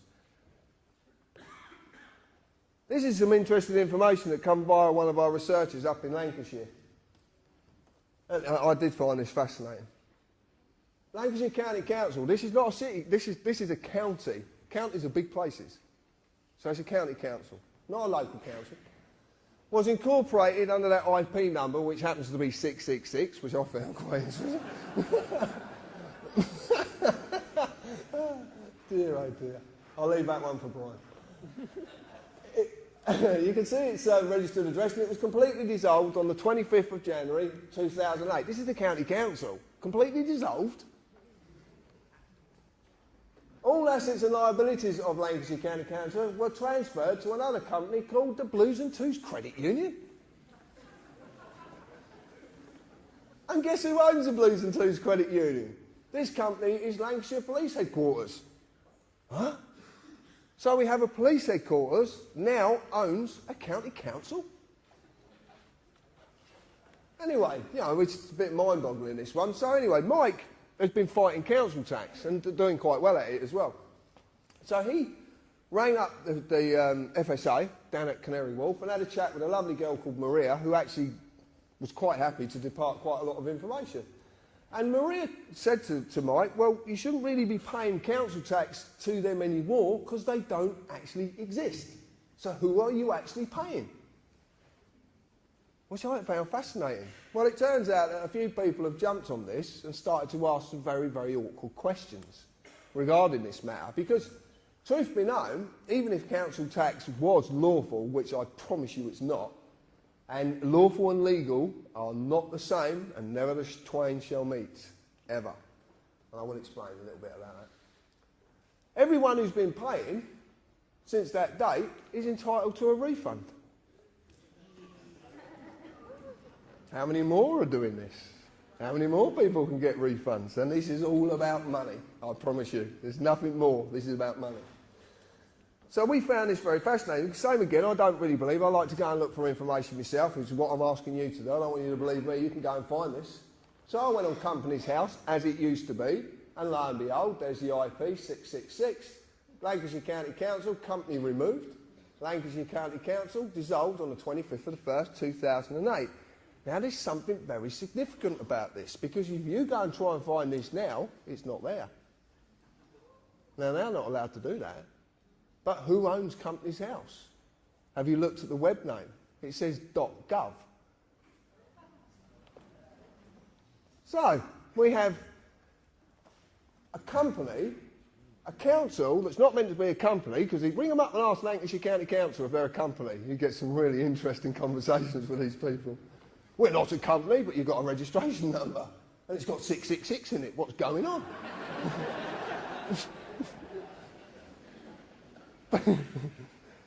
See, a company can't have any authority. I'm going to explain this later, why companies and corporations can't have authority. They can't. And it's quite simple, but I'll explain it. Anyway, So I went on Dun & Bradstreet, and lo and behold, Blues and Twos Credit Union, Lancashire Constabulary, Federal Office. Federal? Are we a republic? I presume, I always understand we're a sovereign nation. Or are we? Or have we been a republic for a lot longer than we could possibly imagine? But I'm not going to talk about that now. I'm bringing a book out and just get you to buy it, that's all. Right. This comes to us as well, which is fascinating. Devon and Cornwall Police. Devon and Cornwall Police have been taken over by a company called South West One. A police force, a whole county police force, is being taken over by a private company. South West One is part of a group of companies whose ultimate parent company is IBM. Oh, you know about IBM. Right, I don't have to say anything. And this is a police constabulary. A public service paid for by taxpayers' money, well, supposedly, who only have any form of authority because they hold individual oaths. This is what I talked about with the police. The police service as a whole doesn't hold an oath because it can't. It has to be every man and woman in that service. If it's for me, I'm busy.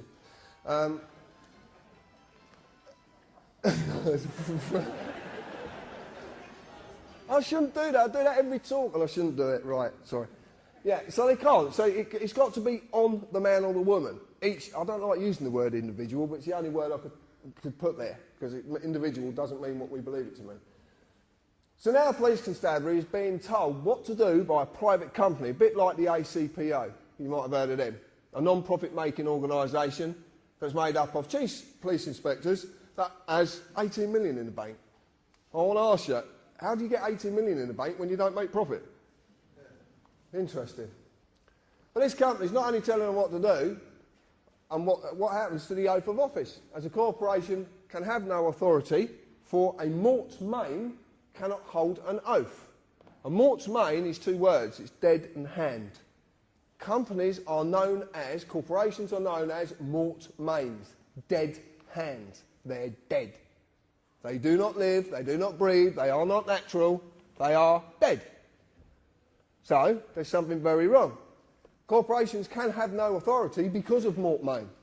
Land cannot be alienated by mort main, because corporations can't own land. That's why your house is called property, because that's the little trick they use. They turn land into property. But property is corporal inheritance, which basically means it's not visible and can't be seen. You just don't know. There's a lot to that. Again, you have to buy the book. No. Right, this is what I want to talk about. This is it. Legalese, a language of a company called the Law Society, and it simply is a manipulation of the English language. That's how simple it is. And people say, the Law Society is not a company. Well, according to that, it is. Anybody got credit card debts? Yeah, they couldn't. And do you get phone calls off these people? They're quite insistent, aren't they? Yeah. So what do they ask you first? First thing they ask you, your name. And then they ask you for the first line of your address and your postcode and then your date of birth. Don't they? That's every time. Have you ever wondered what happens when you actually say no? It's really funny. You want to try it. No, if they ring up and they say, Mr. Harris, I say, yeah, okay. I say, may I confirm your first line of your address and your postcode? No. What do you mean, no? You have to. How are you going to make me do that? It's so simple. You just don't. Hello, Mr. John Harris? Yeah, hold on, I'll get him. Crack on. And I'm going to... I'll tell you now. Hello, Mr. John Harris? No, he's in the loft. He's deaf, dumb and blind, so you're not going to get a lot out of him. And you'll get that in a bit. But this is it. Right. This is called joinder. It's very simple. And what it is I am asked my name and address and date of birth. This is only to establish the legal personality, the legal person, the address of the legal person, as it says it up there, the address, the name, and when the legal person was created. This is very similar to the way that they would deal with a company. Very similar indeed. Once joinder has been established, they can then offer a legal person a contract. As you've seen, Acts of Parliament are contracts. Okay? Statutory instruments are created, written, legal contracts. So it's a contract. But they need my consent. So I am asked to do so I'm asked every time, you can see this on the bottom of the police forms, my friend in the audience, Morris, will confirm this. What did it quite clearly say? I understand. Okay? You're asked, do I understand? Then I would sign one piece of paper, if not more, to say that I am the legal person, and as the legal person, understand. But this is deception. And basically, understand is synonymous with the word stand under. You want to check this out? Black's Law Dictionary. There's 8 versions of it. There's probably a 9th one coming out. But it's stand under. It is a legal requirement that you understand, but not that you actually understand. I'm going to put that into English. It's a legal requirement that you stand under their authority, but it's not a legal requirement that you actually fucking comprehend what's going on.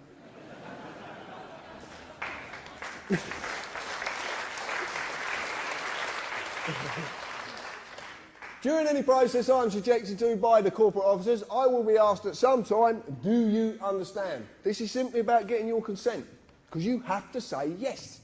Because a contract is a contract, and a contract can't be formed unless all sides agree, give mutual consent. So you asked it, do you stand under me? Do you give me a corporate officer authority? That's what they're actually saying to you. But it's not you, it's a legal person. It is this piece of paper. This is a blank one. But this is this piece of paper. This is all they can act against. Yeah, but you need to represent it. And that's what the joinder's there for, to get you to represent it.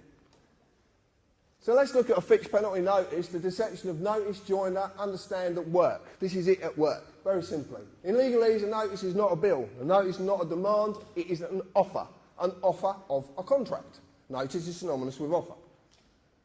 When the offer has been made, the legal person must be established through joinder, for the legal person is nothing more than a piece of paper. But they have to establish it. Otherwise, they can't offer the contract to it. Because of this, they need the man or woman to agree to represent the piece of paper by saying, I understand. Fixed penalty notices are the same as all and any statements made. They are simply self-perpetuating contracts. They perpetuate themselves. It's completely deceptive. I'll show you how it works. It's not very clear. If you look at the top there, it says penalty charge notice. So it's penalty charge offer. Okay, so it's an offer of a penalty charge. Then you get all the bullshit, right? And it is bullshit. And it says notice to owner, blah, blah, blah, blah, blah. And it even says there, the person. So they're even telling you what they're acting against. They're telling you. They have to tell you. They go around here, and then you've got this magic little box here. Because what you do is, you tell them who the legal personality is. You tell the address the legal personality is at. You put the postcode, and if you're stupid enough, you put a daytime telephone number. And then you put a signature to say, I understand. Self-perpetuating. Self-perpetuating contract. So simple. An arrest, if you make a statement to the police, is exactly the same. It's a self-perpetuating contract. You just don't know you're doing it. This is a bit of fun more than anything, but we got a problem with this because we think Val's suffering with something because you can't actually sign a signature 3 times the same. Because half these people don't even exist. I don't know if you know this, but this is a trick of the corporate world. I had a letter come through, well, it's not to me, to someone else, from a company, a solicitor's called H Legal. And the signature said, H Legal. So I'm going to ring them up and say, can I speak to H Legal, please? But this is what they do. It's amazing. Now, that's one of my favourites, this is. If you get this information today, you never have to pay a TV licence ever again. Serious. You don't have to pay it. This is dynamite, this. This comes from a mate of mine in Milton Keynes. He sent me this, and we just had such a giggle. Because this is what this is about. Laughter. It's about laughter. Believe me, it's about laughter. Don't worry about that bit and that bit. I just want to read you something. We will present evidence found of your watching TV without a licence. Yep. How are you going to do that? So we're in the court. Your Honour, here's his TV. That was the chair he was sat on, and he was sat like that watching it. Your Honour, I was outside the window with the video cam, and I caught him. What an utter bollocks. But it's true, yeah? I mean, they can't do it, so they have to fool you. And this is dynamite, this is genius. Whoever come up with this stuff is a genius. I'm going to say that open-heartedly because it is so simple. But it's shrouded in complications, so you don't understand it. That's the idea of it. But it just took a simple carpenter, and believe me, I am simple. Right, let's change the words. Let's use legalese on this, okay? We talked about maxims in law, internationally recognised facts of law. This one's a maxim at the top. It's called the inclusion of one is exclusion of another. This is a very powerful maxim. Now, it says here, which may include a statement taken under caution by one of our enforcement officers. Sounds ever so threatening. Shaking your boots. But if you legalise this, you'll find that must is synonymous with may, so in this case may becomes must, which says which must include a statement taken under caution by one of our corporate enforcers. Because of that maxim, anything after includes is all it includes. So basically, you convict yourself. You make a statement, and guess what you do? Name, address, yes, I was watching television, blah, blah, blah, and you sign it at the bottom.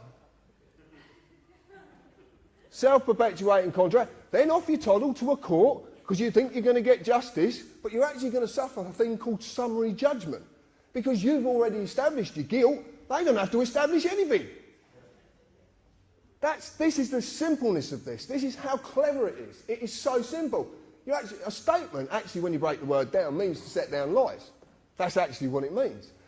The point is, you've been conned. When you look at the wordings of all these documents and you start looking at the legal world's documents, believe me, you can tear it apart. When you've just got a little bit of this information, you can rip it to pieces. You really can. So watch for this. When you look at their documents, watch for this. Summons is a deception as well. Summons is synonymous with invitation. So you're actually being invited because you can't be forced. That's why must is synonymous with may, because you can't be forced. You can't be forced into a contract. They can't force you into it. Because it's not law, you can't be forced. So they have to trick you, deceive you. This is a classic one. They are inviting a legal person to a corporate place of business. And believe me, they are corporate places of business. They really are. A legal person is just a birth certificate, a piece of paper. So if they ask you to go to court next time, send them the birth certificate and tell them to crack on.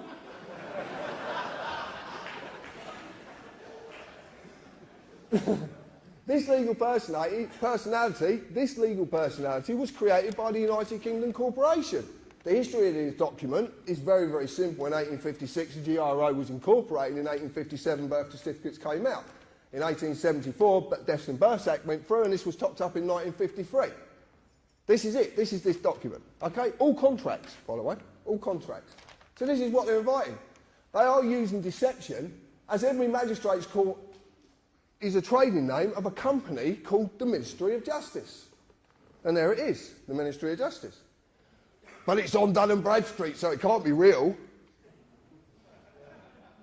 Oh, okay then. So, but they're trading as a magistrate's court. So, if we're on Dun & Bradstreet, you can buy a report. So we bought one. And there you go. Ministry of Justice, Selborne House, it's all there. Line of business, government department. That's interesting for a start. And they trade as the Asylum Immigration Tribunal, Magistrates' Courts and the Public Trustee's Office. I've highlighted really what I found significant because who owns this business? No parent company. Now that's interesting.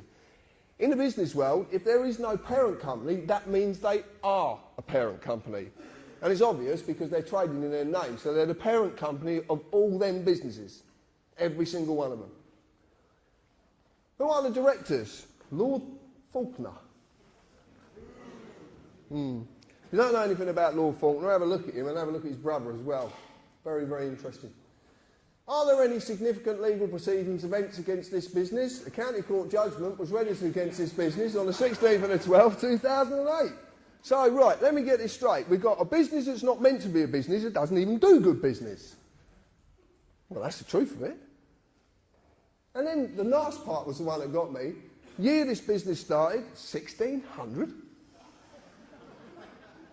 So anyway, we rang up Ministry of Justice and asked them a few questions. And they didn't want to answer. I ring up Parliament, they'd get really snotty on the phone with me. I'd ring up Buckingham Palace as well, they don't want to talk to me either. And all the House of Lords, they're very interesting, these people.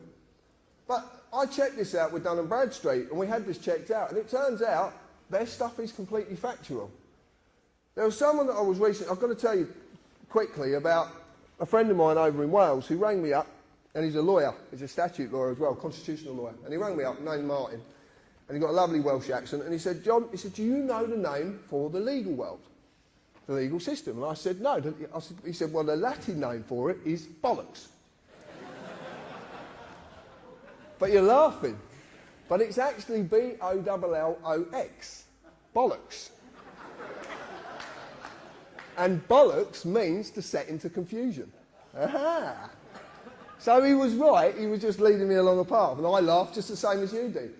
He's given this to someone, a barrister, who's looked at this, and there's been a few people looked at this, and it actually turns out that these people have come back and said to us, if this document is legit, which it is, and if you want to see a copy, I've got a copy in there, so I'll pass it round, I'm quite happy to. If this document's legit, this country has been lawless for 409 years. Because the whole justice system is being dealt with by a company. And this makes complete sense when you look at the history of between 1600 and 1717. Again, you have to buy the book. Anyway, when you've brought a report, you can track a company in case there's any adverse credit issues come up. So we decided you have to pay for it as usual. And it turns out that payment performance of the Asylum Immigration Tribunal had gone down to 31 days. And it's actually a blue star, which is pretty bad in Dun & Bradstreet, basically saying don't do business with these people. Really don't do business with them. But what's interesting is we brought this out of the Foundry, and we talked about this, which a few people will know about. About 2 weeks afterwards, there was a little fire in the city.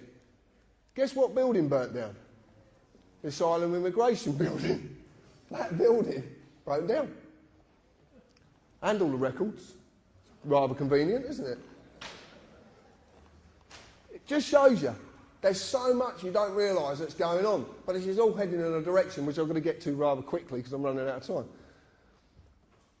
I want to talk about deception of the name because this is very important. If I go to a court, as I've just shown you, a corporate place of business, as the accused, if you go into a court, you're the accused. Point blank, you're the accused.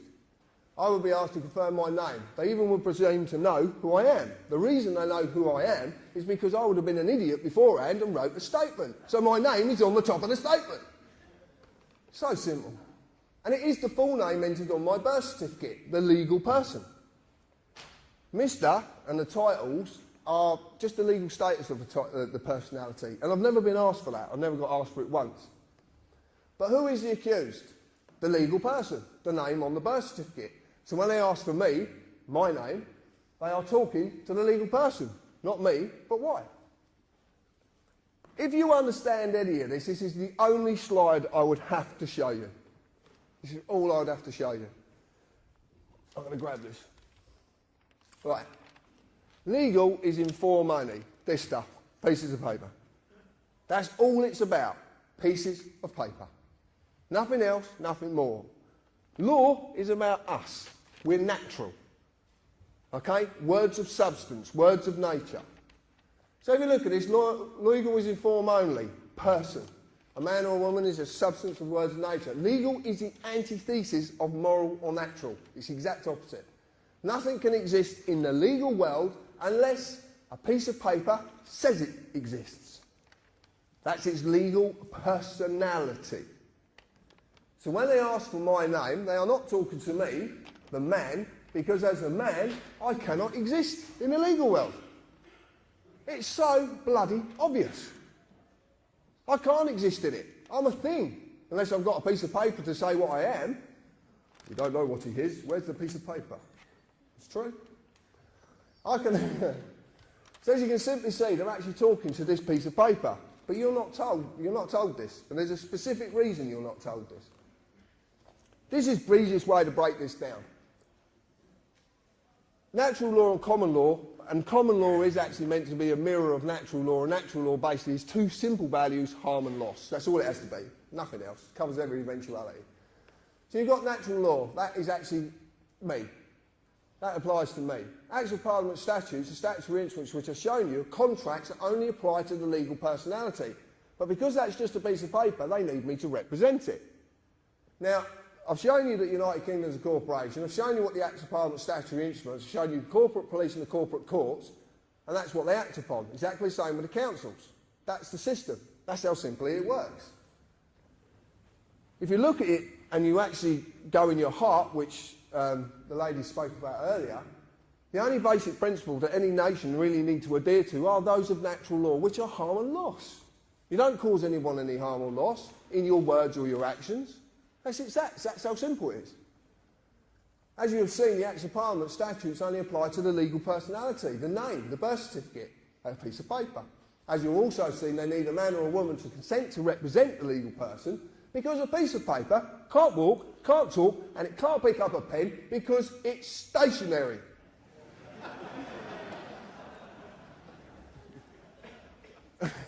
But it is, isn't it? Yeah, it is, yeah. This thing can only do something when I do something with it. Look, I'll put it over here and I'll call it. Jump!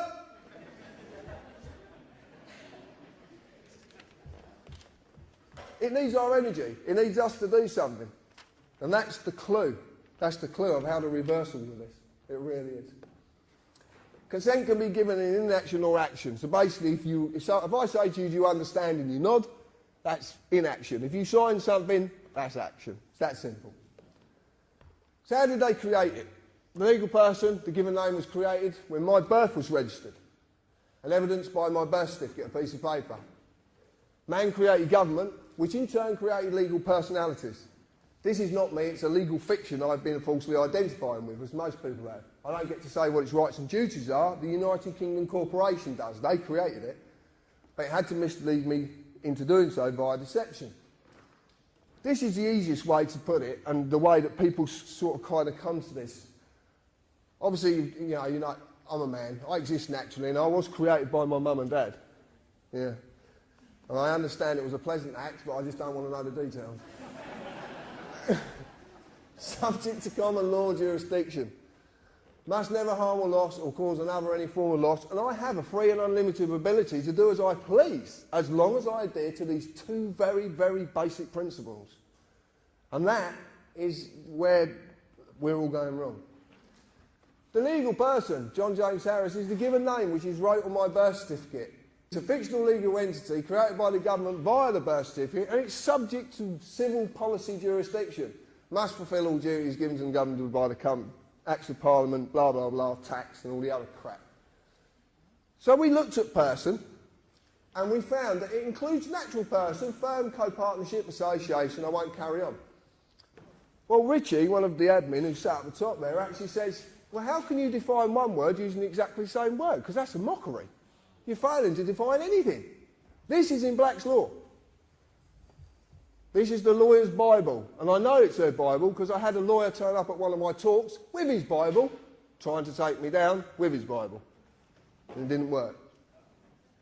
But, in context, that which follows controls, which precedes. Bouvier's 1870. I've lost my piece of paper. Natural person, contextually, person follows and controls, and naturally is lawful and therefore null and void. Now, in English, that means that this piece of paper cannot control me. Because I'm natural, and this is just a piece of paper. So natural person cannot possibly exist. But the lawyers all know this. This is what they use. This is what they're taught. And I actually spoke to a law student once, and I said to her, why are there 8 versions of Black's Law? Why are the words changing in 8 different versions? Why don't they stay the same? Surely if a word's defined, then it won't change. If it's defined in a dictionary, why would it change? Oh, well, you know, society, but... Society. When I talked to this law student about it, she said, it's not for you to read. Oh, yeah, what are you hiding then? There's a lot in there, you want to read it. Deception of the personality. I'm going to cover this very quickly, but most men and women believe, they do believe you are a person, you have a personality, you have it rammed down your throats. There's no wonder you believe it. Everything's about person and personality. The personality is a social mask all men and women wear. This is simply the ego, which needs status and control. This is our world. We live in the world of the ego. We live in the world of status. And believe me, I'm battling my ego, and this does not help. That's why it don't help. But this is why this deception works so well, because it mirrors something that is naturally going on inside you. This is a battle you go for. If you're willing to take this battle up, if you're willing to take this battle up. Now, I'm not a religious person. I'm not. I'm not a religious man. I know there's something there, I just choose not to call it anything. That's it. And I don't want to know, to be quite honest with you. I do know there's something, I just don't know what it is. Someone told me the story. I looked at the story of Jesus, and I take what everybody says and I accept their views, so I just ask you to accept mine. I don't believe that Jesus died if he did exist. I believe he did something far greater. He sacrificed his ego. He sacrificed his personality. Because that's what this is really about. He actually sacrificed it, because the only way you can truly live and the only way you can truly love is to get rid of that thing called the ego. We live in an egotistic world. Everybody, look, I've talked about President Obama on Red Ice, and I talked about this, and it's like President Obama is a man, but because of his ego and his status, he believes he now has the right to go into a foreign country and kill people. This is the problem with the world we live in. It's about this word, status. It's about the ego. And I've realised it because I've got the biggest ego in the world. I'm an arsehole.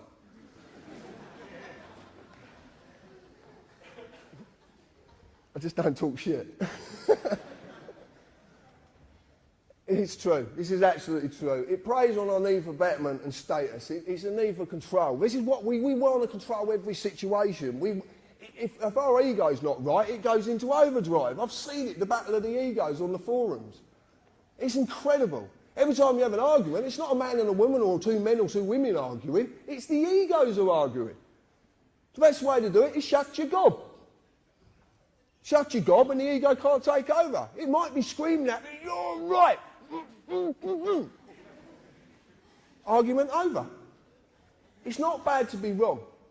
I'm quite often wrong. And as a man, I can make a decision any time I want to change my views. Because I can.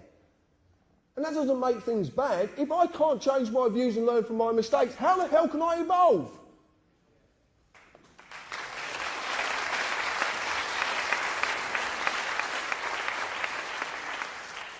This is a deception.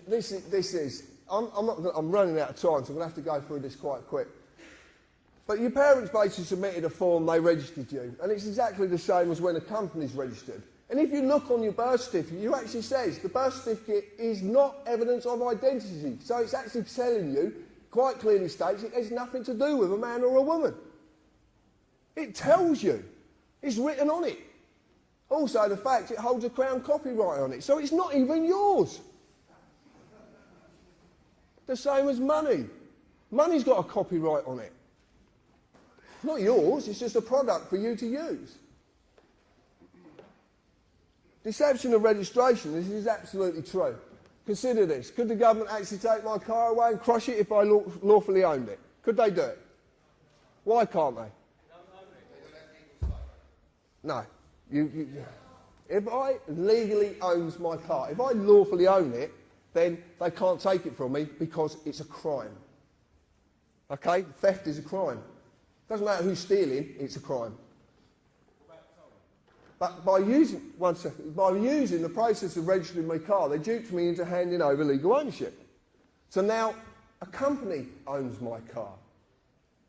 But that's a very unique situation, because if a company owns my car, hold on a minute, I got this V5 document that says I'm the registered keeper. Hold on a minute, I'm the owner. No, you're not, you're the registered keeper. Okay, so if I'm not the owner, that means who I registered to is the owner, which is a company. So, that's very interesting. So, this works with your children exactly the same way, exactly the same. And they are, see? Car is legally owned by a company, Department of Transport, Traders DVLA. All I'm going to say to you is, if you get a parking ticket that says it applies to the owner, send it to the fucking owner.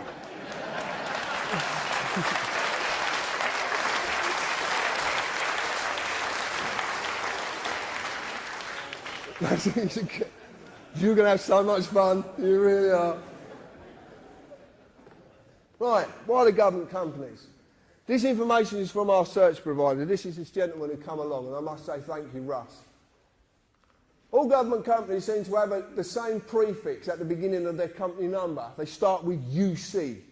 Now, we believe that that means under charter. It could mean unincorporated. We're not 100% sure. But UC companies and Royal Charter companies do not have to publish their accounts as they are exempt under law. Well, that's a bit of a... So if you do start a company, apply for a Royal Charter, because you're exempt under law, you don't have to publish your accounts, you can do what you want. It's true. The service they provide us with is a business-to-business service, and they do not include government corporations in any of their services. Government corporations? We're going back to this company thing. What's going on? So why companies? Let's answer the question. As you see, the Acts of Parliament are enforced by statutory instruments which are in fact contracts. But a contract can only legally exist between two or more persons. What's a company when it's been incorporated? What does it become? A person. It has legal personality, so it becomes a person. So then it can do business with another person under contract. This is why they're all companies. But there's a bigger reason to this, but it's just part of the reason. So a company corporation is a legal person, for it has legal personality via a certificate of registration certified name, exactly what you were given when you were born. Exactly the same process. Their legal personality is just a piece of paper as the one you have. So the contract only exists between the pieces of paper. But they're the person, so the contract only exists. But obviously they can't communicate. So they need us. That's the trick. You cannot exist in the legal world, so it doesn't apply to us as men, women and children, because it cannot exist. Legal industry, and it is an industry. Believe me, they don't like it being called an industry, but it is an industry. So the contract simply cannot apply to us. So what is going on? John talks about Magna Carta. I've got a slightly different take on Magna Carta, just slightly. I just want to run you past it. Magna Carta 1215 started the process of the separation of power. It's called devolution. Away from the sovereign to a parliament of barons on the pretence that that parliament was set up to represent the people and to protect them from tyrannous sovereigns. Okay, that was the pretence of it. That's basically what the story is. Now what we are seeing is a devolution of power away from government to a third sector, private companies, to remove the oath of office, to destroy the sovereign and the people's sovereignty. If that sovereign is destroyed, or that position is destroyed, because it's not about who's on that position, it's about the position, then we're stuffed. We're stuffed. I've read the lies, I've read all sorts of stuff about the Queen and her family on the internet, and I've read some quite mind-boggling stuff as well. The point is this: it's been put there to turn you away from that lady for a specific reason, because she's the only one who can actually do something. She holds the power of dissolution at common law. She holds the power of royal proclamation. Do we know what the 2004 Contingencies Act is? We've heard of this document. It's a very damning document, isn't it? But do you know, written in Oxford Law Dictionaries 2008, that the Civil Contingencies Act of 2004 cannot be enacted without royal proclamation? I can't say that word properly, so please, I can't say it. I can't, bollocks. But it can't be enacted without her say-so. She has to declare a state of emergency. You've been turned away from that lady for a specific reason, a very specific reason, because of that power of dissolution. What happens to a company when you dissolve it? Gone. I'm going to get to it in a little bit. This is to finally create the corporate republic, to stop everything that was created from this island being uncreated, because the world suffers at what we created. Not us, but our ancestors created. 52 countries in the world suffer under our hand. Probably more actually now. But they suffer under what was created from this country and went out with the fleet. That's why it's called fleet law. But they have a problem. For as long as I live and breathe, this island, its people and their descendants will never perish. And I'm going to explain why. Nor will their sovereignty. A little while ago, well, about a year ago, I marched myself off down to Buckingham Palace and decided to serve papers on the Queen. Most people actually believe I was out of my mind. What I'm going to say is, I was. Completely out of my mind. And I like being out of my mind. It's a very nice place to be. I really do. So I goes down to Buckingham Palace and I met a very friendly policeman with a very, very big machine gun who said that I can't serve the papers. So I devised a way of getting the papers to the Queen. Now, I didn't know actually what I was doing. I just knew my heart said it was right to do. So I went down there and did it.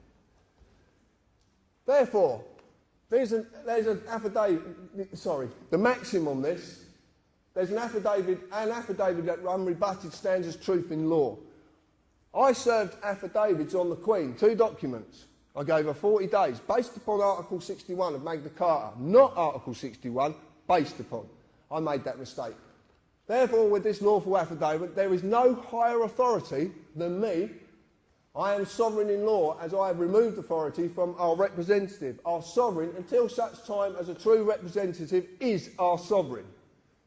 Now, what this basically means is, because the Queen is the highest point of authority in the land, she only gets her authority from us. So that means I can remove that authority any time I feel fit, if I feel that things have gone tits up. And they have very much gone tits up. So I've removed it. This basically means this document is now in law. It's a new law. This is how law comes about. This is called a precedent. You can call it John's law if you want, but it's a new law and it's for all you to use. You can use it. You go into a court of law and you use this document correctly, you can actually prove to a judge you are the highest authority within that court and there's nothing they can do. Nothing. Because this removes their authority. They have to have an oath to the Queen to take their position as a judge or a magistrate or as a recorder, which is a barrister who's learning to be a judge. So if they have to have an oath to the Queen, you've removed the power of that oath to have any form of authority. You become the highest authority and that law that can't be rebutted. We've got them we've got them. Whatever way they turn, they're knackered. Now, they're ignoring these documents because they daren't face up to it. They really daren't face up to it. It's actually gone nowhere near the Queen. It probably ended up at the FCO, Foreign and Commonwealth Office, which is probably the best place it could go. We, the people of this island, have the power to simply say no. This affidavit says no. You're not doing this anymore. I'm putting an end to it. All the people of the Commonwealth can do exactly the same.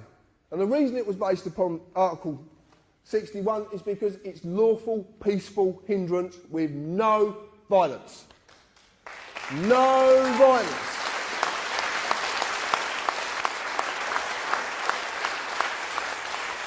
Someone said to me, how would I deal with the MPs? I'm going to tell you this.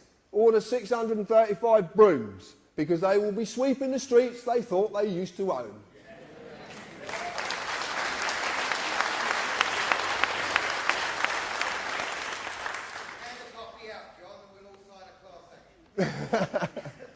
Oh, and we just found out as well, you don't need solicitors anymore.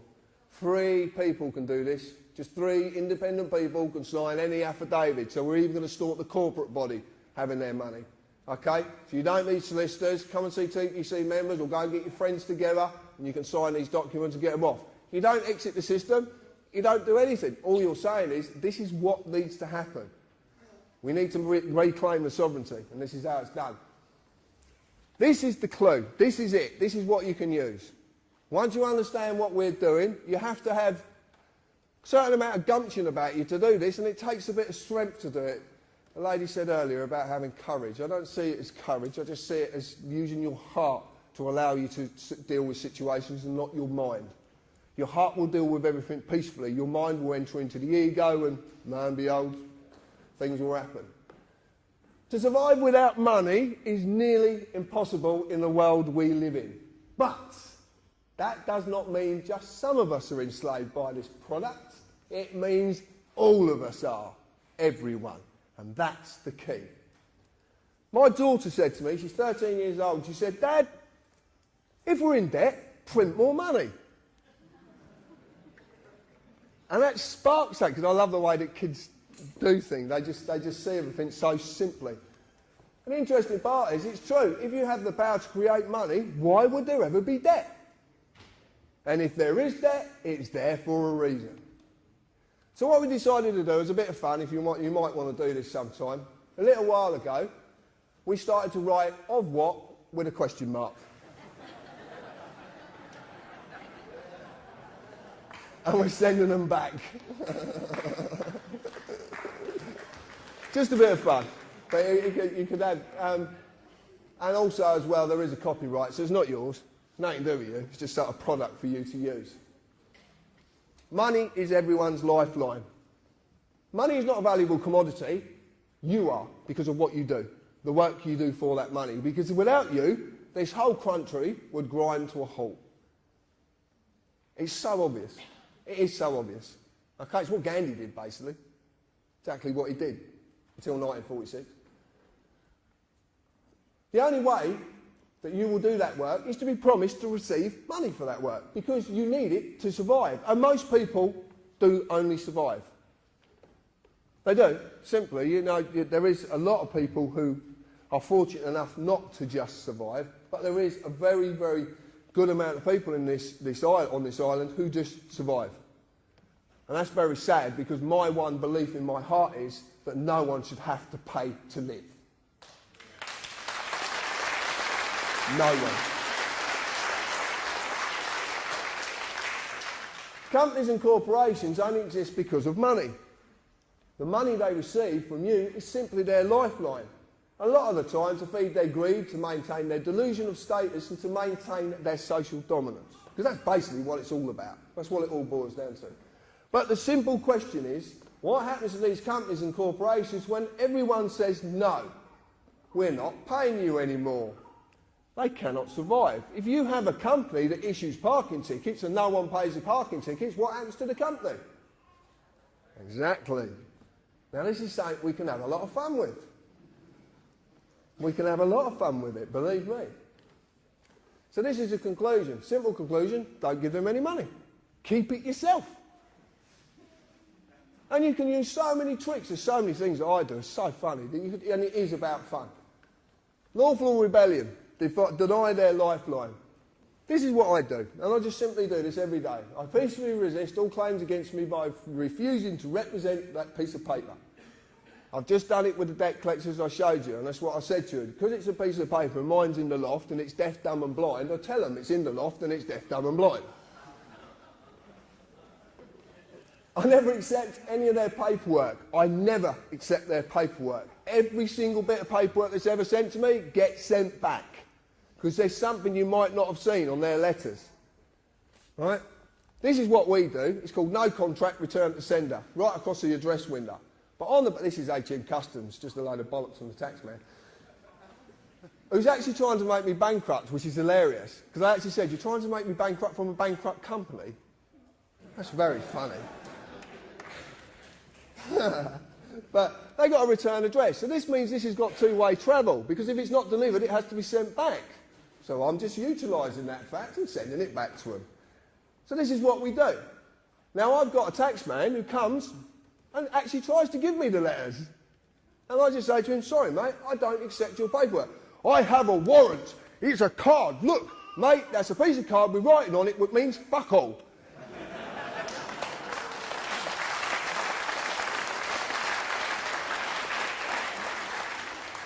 You learn this, you can have a lot of fun, but you got, you do.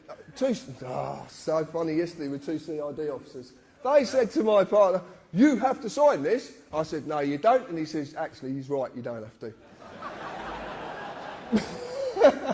It's true. I never accept any of their paperwork forms, and no one can make me accept them. No one can make you accept anything if you don't want to accept it. I send every letter back simply saying no contract, return to sender. If I get pulled up by the police, I only say as little as I can, and I prefix everything the person. The person. Okay? Because you're not talking about yourself then. Contract doesn't exist unless paper changes hands. That's it. You've just been duped into it. I never sign anything, and I'll never write a statement, and I'll never have one wrote for me. And there's not, again, they can't make you do this. I deny them, period, any of the lifeline they so desperately need, which is money. I will never, ever give them a penny, and they know it. Lawful rebellion, which is what I basically started a year or so ago. Every man, woman and child on this island are sovereigns. In fact, everybody in the world is a sovereign. You're sovereigns in your own right. A sovereign nation, but we are only this as long as we have a sovereign to invest that sovereignty in. A line in the sand that cannot be crossed. No king or queen or government have the right to rule us. They are there to represent and protect us. Nothing more, nothing less, with no greater dignity than anyone they protect. No greater dignity.